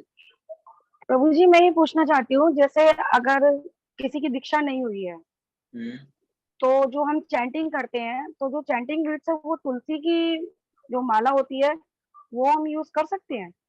माता जी, विशेष परिस्थितियों में हम कर सकते हैं, लेकिन जनरली रिकमेंड नहीं किया जाता है, दीक्षा के बाद ही रिकमेंड किया जाता है। लेकिन फिर भी अगर आपकी इच्छा है, आप रूल्स रेगुलेशन सारे फॉलो कर रहे हो तो आप कर लो, कोई बुराई नहीं है उसमें। तो हम कर सकते हैं, क्योंकि मेरी दीक्षा नहीं हुई है बट मैं रूल्स सारे फॉलो करती हूँ। हाँ, तो आप कर मैं सकते हैं, तुलसी लेकिन की अपने गिट्स किसी गाइडेंस में अपने काउंसलर से पूछ के डिस्कस करके आप शुरू कर दो, कोई दिक्कत नहीं, उसमें कोई अपराध नहीं है। ठीक है। हरे कृष्णा। अनंत बलदेव, अनंत प्रभु। हरे कृष्ण प्रभु जी। हरे कृष्ण। प्रभु जी, जैसे कि मुझे बारे में बात करें तो इसे तो जी आपकी इमरजेंसी में कहीं आवाज नहीं जाना आ पड़ रही रहा है, तो आवाज आ रही है प्रभु जी अब? हाँ जी, बताइए। प्रभु जी, मैं ये कह रहा हूँ आप वीडियो ऑफ कर लीजिए, तब बोलिए, अच्छा रहेगा। हरे अब बोलिए। हाँ, अब बोलिए। प्रभु जी, मैं ये कह रहा हूँ कि जैसे मुझे कहीं आउट ऑफ दिल्ली जाना पड़ रहा है अभी। हाँ। तो जैसे ठाकुर जी को भी, जो हमारे यहाँ लड्डू हैं, उनको हम साथ में लेके जा रहे हैं। अभी रेलवे स्टेशन जा रहे हैं तो कैब में हैं, क्लास भी कर रहे हैं। तो क्या ये मतलब भगवान को साथ में ले जाके ट्रेन में ही उनको भोग ऑफर और ये सारा चीज कर सकते हैं? कोई दिक्कत नहीं है? कैसे, मतलब उसके बारे में थोड़ा, जब जा रहे हैं तो एक्सपीरियंस बताइए। भगवान साथ में ले लिया तो उनको कुछ लाना भी पड़ेगा, भूखा तो नहीं रखना है। तो जहाँ भी जैसी परिस्थिति होगी आप उनकी सेवा कर सकते हैं। कर सकते हैं, मतलब हाँ, वही कंफर्म करना था। इसमें मतलब कुछ आप दिशा निर्देश देना रिकमेंडेड नहीं है, ये रिकमेंडेड नहीं है, लेकिन हमने ऐसा किया है तो फिर सेवा तो करनी है। सबसे बेस्ट यही है कि हम घर पर ही सेवा करें, बेस्ट वही है। लेकिन आप ले गए हैं तो आप सेवा करें। प्रभु जी, ऐसा जैसे मेरे साथ मेरी वाइफ है, तो इनका लगाव ये कभी कहीं नहीं छोड़ती, ज्यादातर 99.9% टाइम लेके जाती है। तो इसके बारे में अगर कुछ आप सुझाव दे पाए। तो जी वो ना डीटी व्हाट्सएप का प्रश्न है, हम ज्यादा डिटेल में जा रहे हैं ना, तो उस कोर्स में इस कोर्स में डिटेल में हम चर्चा नहीं करते। ठीक है, तो नेक्स्ट प्रश्न रुचि माता जी। हरे कृष्ण प्रभु जी। हरे कृष्ण। प्रभु जी, जैसे मैंने ना सीनियर डिवोटीज को देखा है कि जैसे वो लोग कहीं जाते हैं ना, तो एक दूसरे से पूछते हैं कि हमारे भगवान जी आप रख लेंगे, हम इतने दिनों के लिए जा रहे हैं सेवा के लिए। तो मेरे साथ भी क्योंकि वो सीनियर है, मैंने भी उन्हें देखा, तो एक दो बारी ना मैंने भी अपने जगन्नाथ जी, मैंने भी अपनी मदर इन लॉ को दे दिया। तो ऐसे करना ठीक है क्या, कि अगर क्योंकि सेवा करने के लिए मैं ही देखो, हूँ अपने पहला ऑप्शन ये होना चाहिए कि हमें अपने घर पर किसी स्थान पर भगवान की सेवा हो तो बेस्ट है। उसके बाद फिर जो भी बेस्ट लग रहा है हम कर सकते हैं, क्या कर सकते हैं। अच्छा, तो मतलब जगन्नाथ जी को अगर कोई ऑप्शन नहीं है तो हम किसी और के घर दे सकते हैं सेवा के लिए। मतलब मैं नहीं बोल सकता, लेकिन अगर कोई ऑप्शन नहीं है तो फिर सेवा तो जरूरी है ना। अच्छा, लेकिन बेस्ट ऑप्शन वही है कि भगवान जगन्नाथ की स्थापना हो गई, उसी स्थान पर भगवान की सेवा होनी चाहिए। अच्छा, तो प्रभु जी हम वैसे जगन्नाथ जी को कहीं साथ में लेकर जा नहीं सकते? अवॉइड करना चाहिए, ऐसे नहीं, ऐसे लेके जाने हैं। ठीक है प्रभु क्योंकि जी। विग्रह स्थापना प्रतिस्थापित किया हमने उनको ना एक स्थान पर।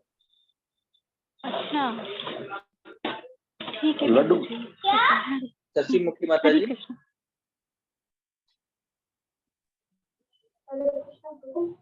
हरे कृष्ण।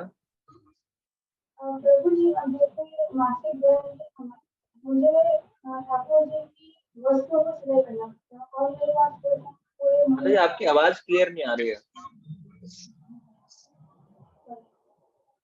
प्रभु जी, अब मुझे जैसे पूरे महीने में मुझे टाइम नहीं मिलता ठाकुर जी को वस्त्र सिलाई करने का, तो मैं बस माता जी आप ना फोन के नजदीक आके बोलिए, मुझे आवाज नहीं आ रही अभी भी।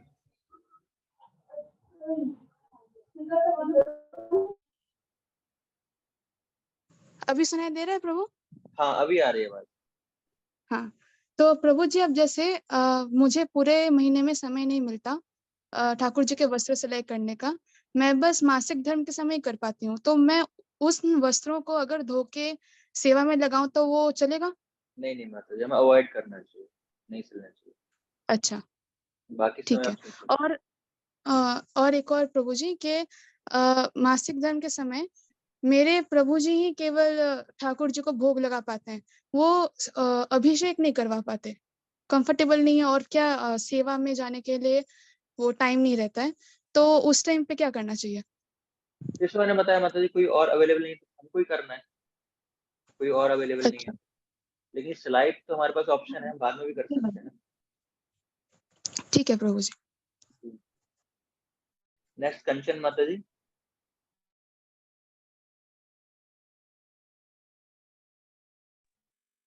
हरे कृष्णा प्रभु जी। जी माता जी। प्रभु जी मैं ये पूछ रही थी कि जैसे घर में शादी है तो हमें 2-3 दिन के लिए बाहर जाना है, कब है तो शादी? घर में जैसे नवंबर में है प्रभु जी, अच्छा। तो 2-3 दिन के लिए फिर बाहर ही रहना है घर से, तो घर में कोई नहीं होगा। तो प्रभु जी जैसे मेरे तो जुगल किशोर जी हैं विग्रह और जगन्नाथ जी हैं, तो हम उनको मतलब भोग लगाने के लिए फिर कुछ रख जाए कर सकते? भोग लगाने क्या यूज कर सकते हैं?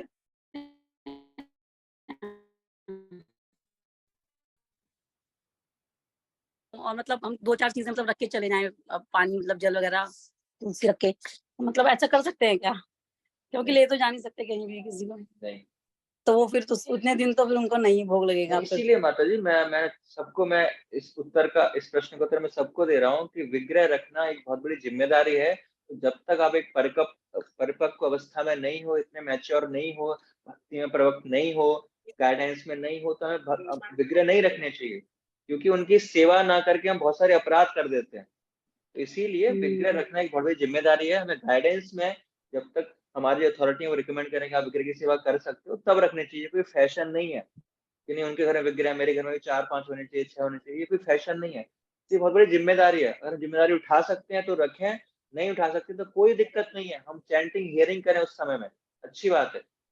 विग्रह पापा जी कहते हैं उनके लिए है जिनका मंदिर से घर बहुत दूर है, तो मंदिर में आइए, सबसे बेस्ट ऑप्शन है। नहीं तो हियरिंग चैंटिंग करिए। अब हम जॉब भी कर रहे हैं, चैंटिंग हो नहीं पा रही हमारी, हमने विग्रह भी रखे हुए हैं, फिर हमें बाहर भी घूमने जाना है, बच्चे भी नहीं, तो बड़ा कसमकस है, बहुत दिक्कत है। तो इसीलिए हमें किसी गाइडेंस में प्रिंसिपल तब फॉलो करना चाहिए, नहीं तो बहुत दिक्कतें आएंगी, बहुत अपराध होंगे हमसे। ठीक बट है, प्रभु जी अब तो रख लिए ना, मतलब अब तो हमें उनकी सेवा करनी है, तो करनी है, वो लाइफ टाइम करनी है, शादी कैंसिल करनी है, फिर सेवा करनी है। अब एक काम हो गया तो शादी कर लो या सेवा कर लो। क्योंकि बिल्कुल घर की शादी है ना, वरना तो कैंसिल भी कर देते, लेकिन बट नहीं मैं कह वो रहा हूँ ऐसी शादी है कि मैं कह रहा हूँ किसी व्यक्ति की भी शादी है तो भी भगवान की सेवा करके जाएगा, है ना? अच्छा इतना महत्वपूर्ण है भगवान की सेवा करना। मैं बता रहा हूँ अगर किसी व्यक्ति नहीं की भी सही शादी है ना, तो भी पहले वो भगवान की सेवा करेगा तब शादी में जाएगा। तो इतना महत्वपूर्ण है भगवान की सेवा करना। तो आपके तो किसी रिलेटिव की शादी है। प्रभु जी, बल्कि देवउठनी एकादशी है, उसी दिन की शादी है, मेरा तो फास्ट ही है वैसे। हाँ, तो जो भी है मैं बेस्ट प्रयास कर। अनंत हाँ प्रभु, जी। प्रश्न आपका कोई?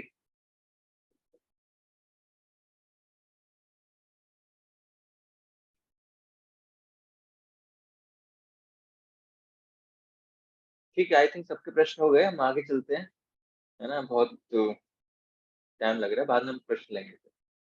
तो इसके बाद कुछ सामान्य व्यवहार है जो हमें चर्चा करना है, उसको हम चर्चा करते हैं।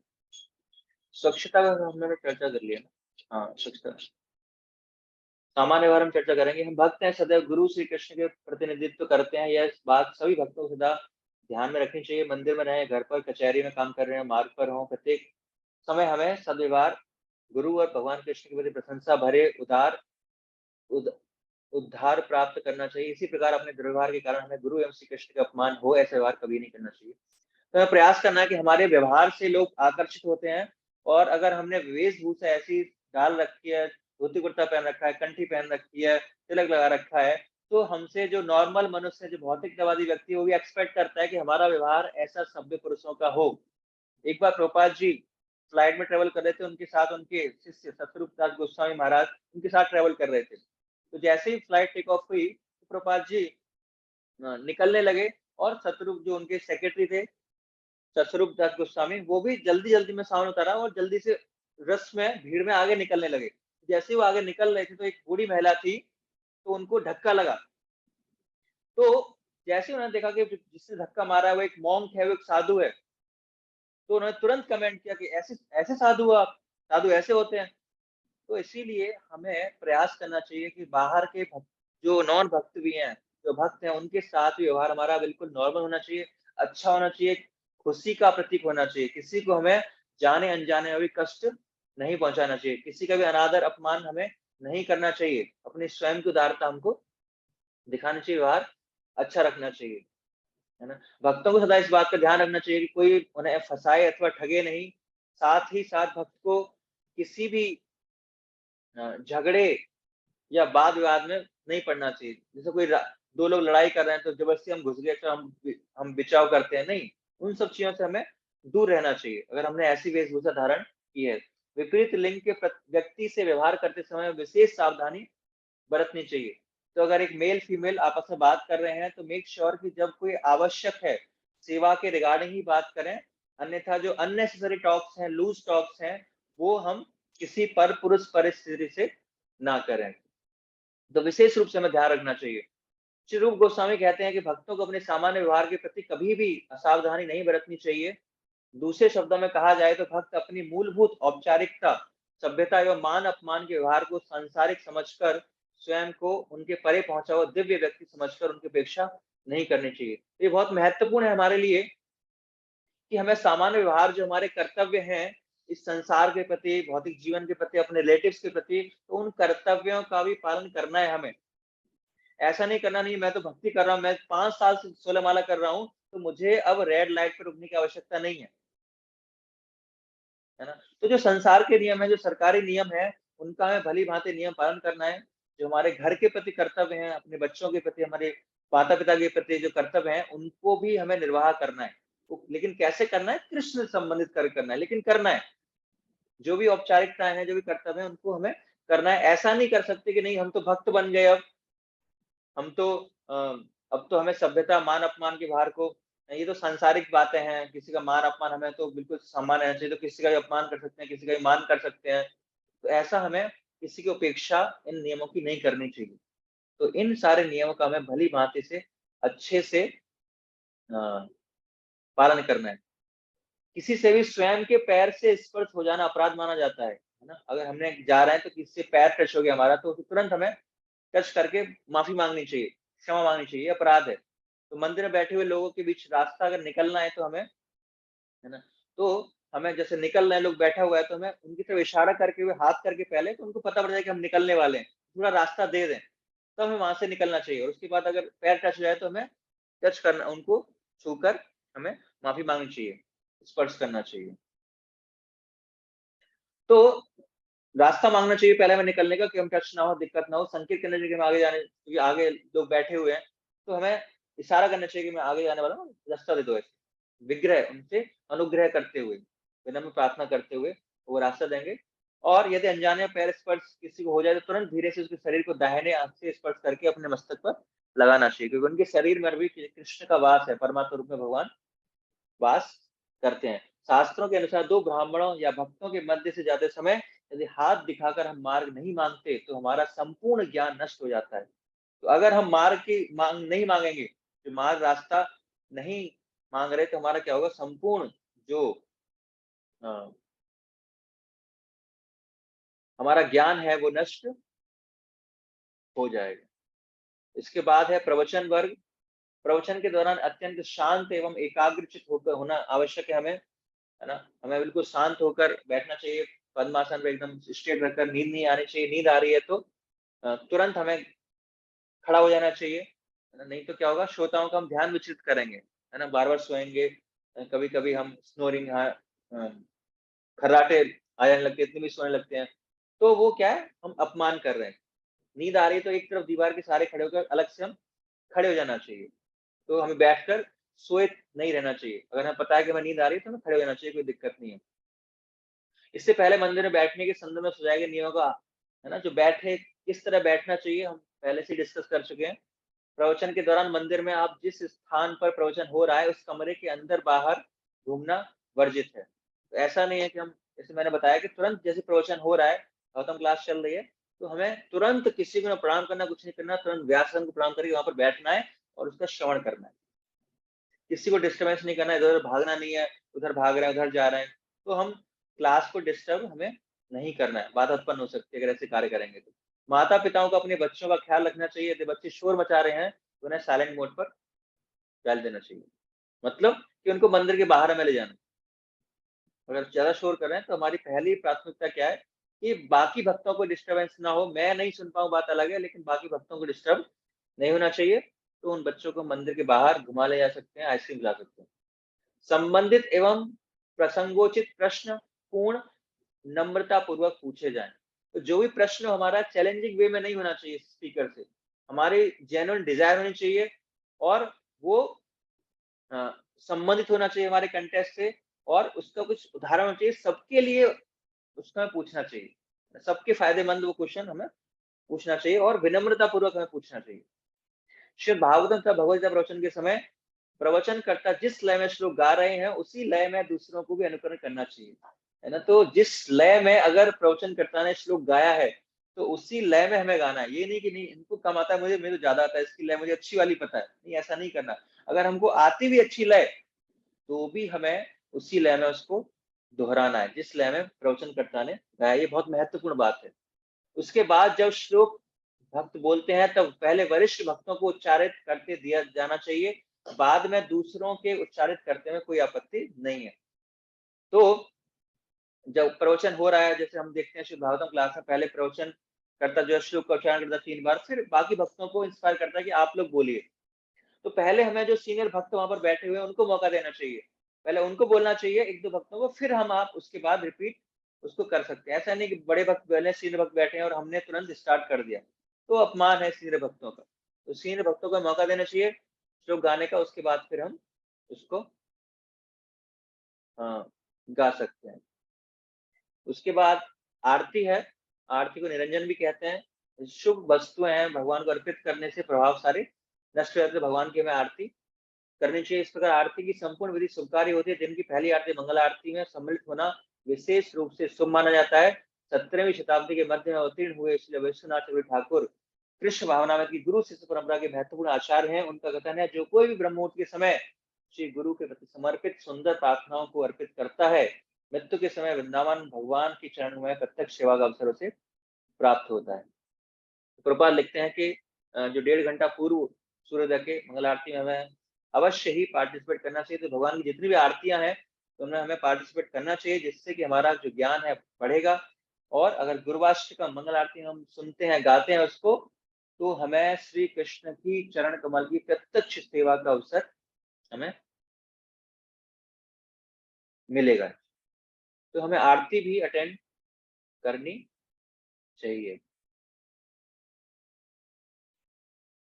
इसके बाद एक टॉपिक और हम चर्चा कर लेते हैं, जो निर्मालय है ना। जो निर्मालय मतलब जो भगवान का महाप्रसाद है, या हमें फूल हार मिलता है, या चरणामृत पीते हैं हम, या घी का दीपक है, या भगवान के वस्त्र हैं, या महाप्रसाद है, तो हमें उनको स्वीकार करना चाहिए, है ना। तो फूल हमें मिलते हैं तो उसको तुरंत हमें ग्रहण करना चाहिए, उनको सूंघना चाहिए, और उसके बाद हमें किसी भी ऐसे स्थान पर उसको नहीं फेंकना चाहिए।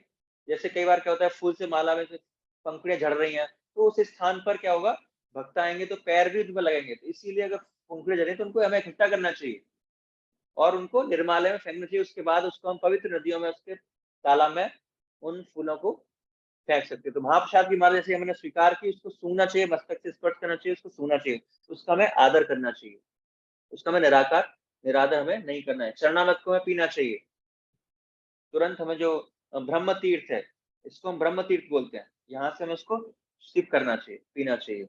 और उसके बाद क्या होता है, हरिभक्त विलास में लगा है कि हमें बार बार इस 84 लाख प्रकार की योनियों में आना नहीं पड़ेगा। तो चरणामृत है, और विशेष रूप से ध्यान रखना चाहिए कि अगर चरणामृत में तुलसी पत्र है तो उसको भी हमें ग्रहण करना चाहिए, उसको मेक श्योर कि वो नीचे ना गिरे। तो ऐसे महाप्रसाद का हमें आदर करना चाहिए।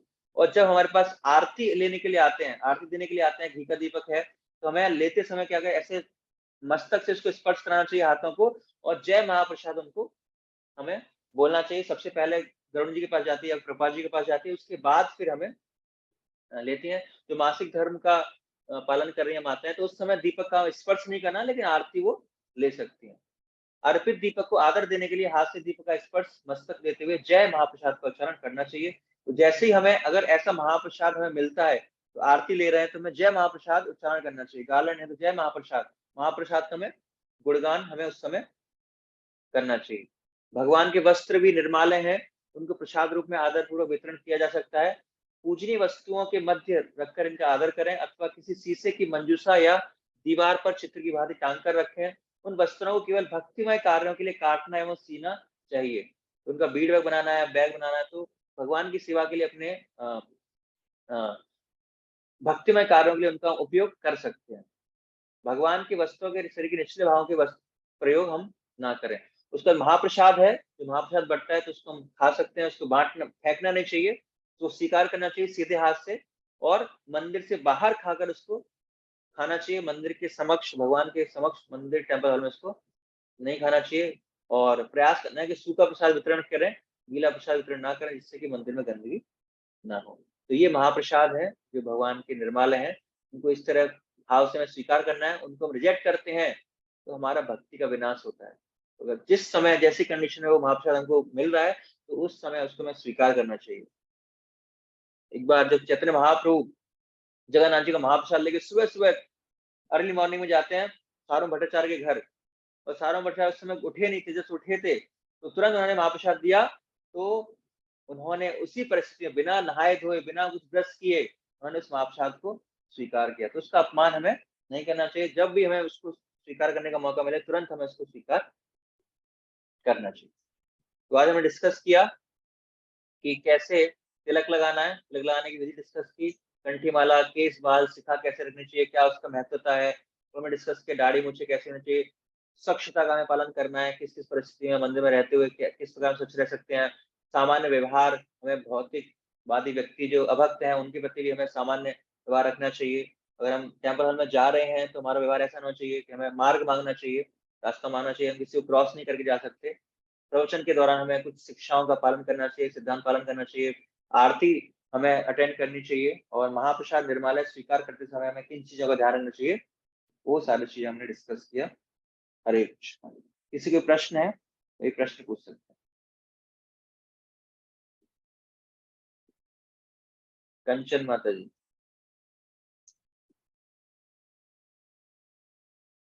नहीं प्रभु जी, वो पहले का रह गया, सॉरी। रुचि माता जी। हरे कृष्ण प्रभु जी। प्रभु जी, एक चीज होती है कि हरे जैसे कृष्ण प्रभु जी। संडे। जी हाँ बताइए। हरे कृष्ण प्रभु जी।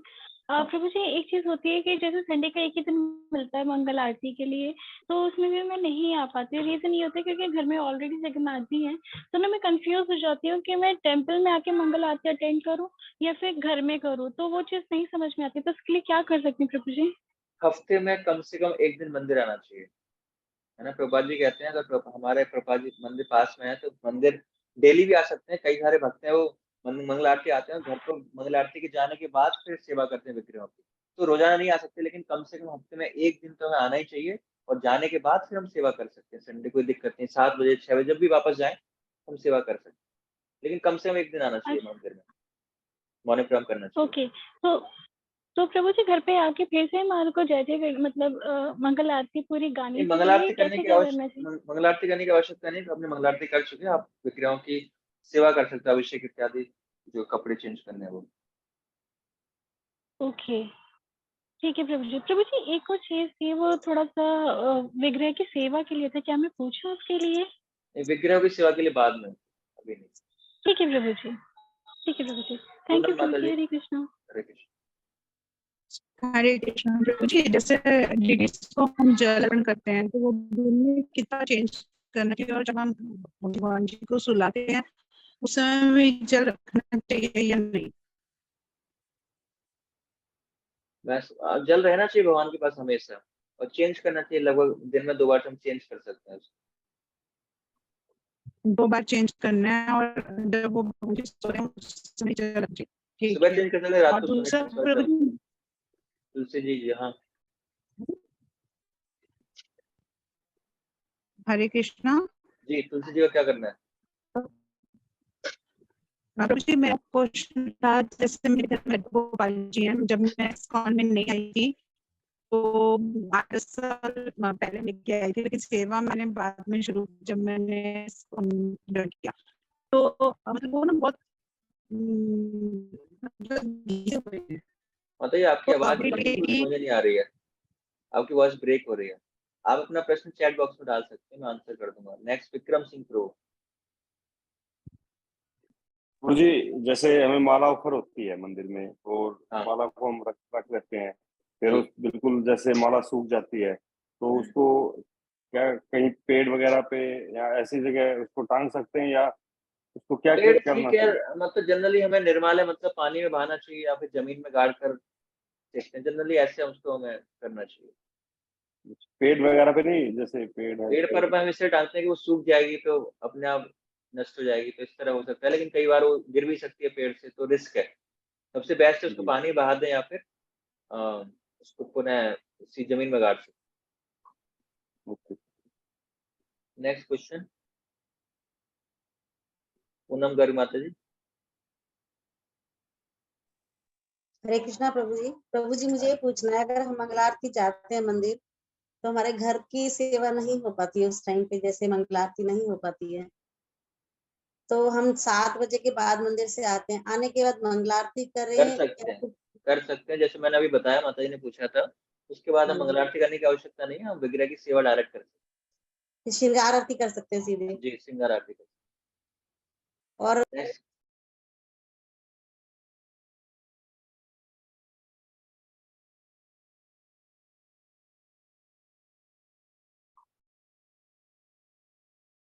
नेक्स्ट क्वेश्चन शशि मुखी माता जी।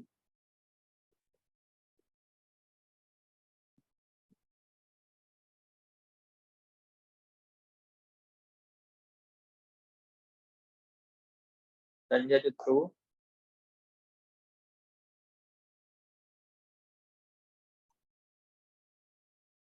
मेरी आवाज आ रही है? हरे कृष्णा। हाँ जी, हरे कृष्णा। हाँ जी प्रभु जी, मैं कह रहा था कि हाँ प्रभु जी, तो काफी सारे भक्त है ना प्रभु जी, टाइमिंग को लेकर बोल रहे थे कि 7 बजे से हो जाए तो 9 बजे तक, और काफी सारे भक्त यही बोल रहे थे कि 7:30 से क्लास हो। 7 बजे प्रभु हाँ, जी कोरस। काफी लोगों का मैसेज आया प्रभु जी। ठीक है। और कोई प्रश्न है किसी का? हम डिस्कस करते हैं टाइमिंग के बाद में। किशोर प्रभु।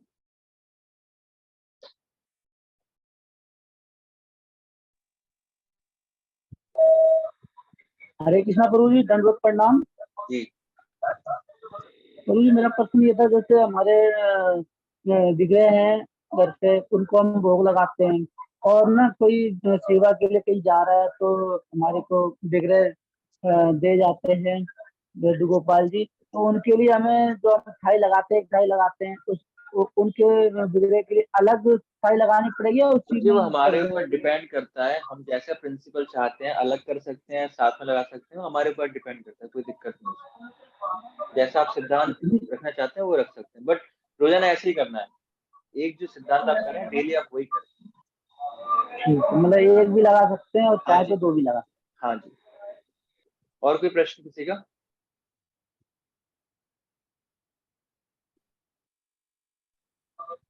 प्रभु जी, लड्डू गोपाल बड़े बड़े लेके आने हैं, तो जो अभी वाले हैं उनको मतलब प्रवाहित करें या क्या करें? अभी वाले में क्या दिक्कत हो गई? बड़े क्यों लाने? मेरी डॉटर कहती है मम्मा बड़े वाले सबके बड़े वाले लड्डू गोपाल जी नहीं लेके आओ। ऐसे नहीं होता, मतलब ना ऐसे नहीं होता। भगवान भगवान है, छोटे बड़े नहीं होते, हमें उनकी सेवा करनी। ये कोई रीजन नहीं है ना? या आप लाना चाहते हो दोनों की सेवा करो, है ना? ठीक है। हाँ जी। और कोई प्रश्न किसी का? हरे कृष्णा प्रभु। हरे कृष्णा। अभी प्रभु, जैसे इस्कॉन में पान का प्रसाद ऑनर करना मना है, तो अब जैसे अभी हम किसी मंदिर में जाते हैं, जैसे राधा रमन जी हो गए या फिर राधा वल्लभ जी हो गए, वहां पे पान का प्रसाद मिलता है, तो तब क्या करना है? उसको ऑनर करना है कि क्या करना है? हाँ, ऑनर कर सकते हैं, बाकी बाद में किसी को दे सकते हैं। अच्छा ठीक है। बाहर वाले। ठीक है। और कोई प्रश्न किसी का? मतलब अपने आप जाके मांगना नहीं है, लेकिन आपसे कोई आ गया दे दिया तो स्वीकार करके किसी को दे सकते। ठीक है। तो और किसी को प्रश्न नहीं है तो रिगार्डिंग टाइम, अगर हम 7 to 9 करते हैं, अगर हम इस क्लास का टाइम 7 to 9 करते हैं तो किसी भक्त को कोई दिक्कत है?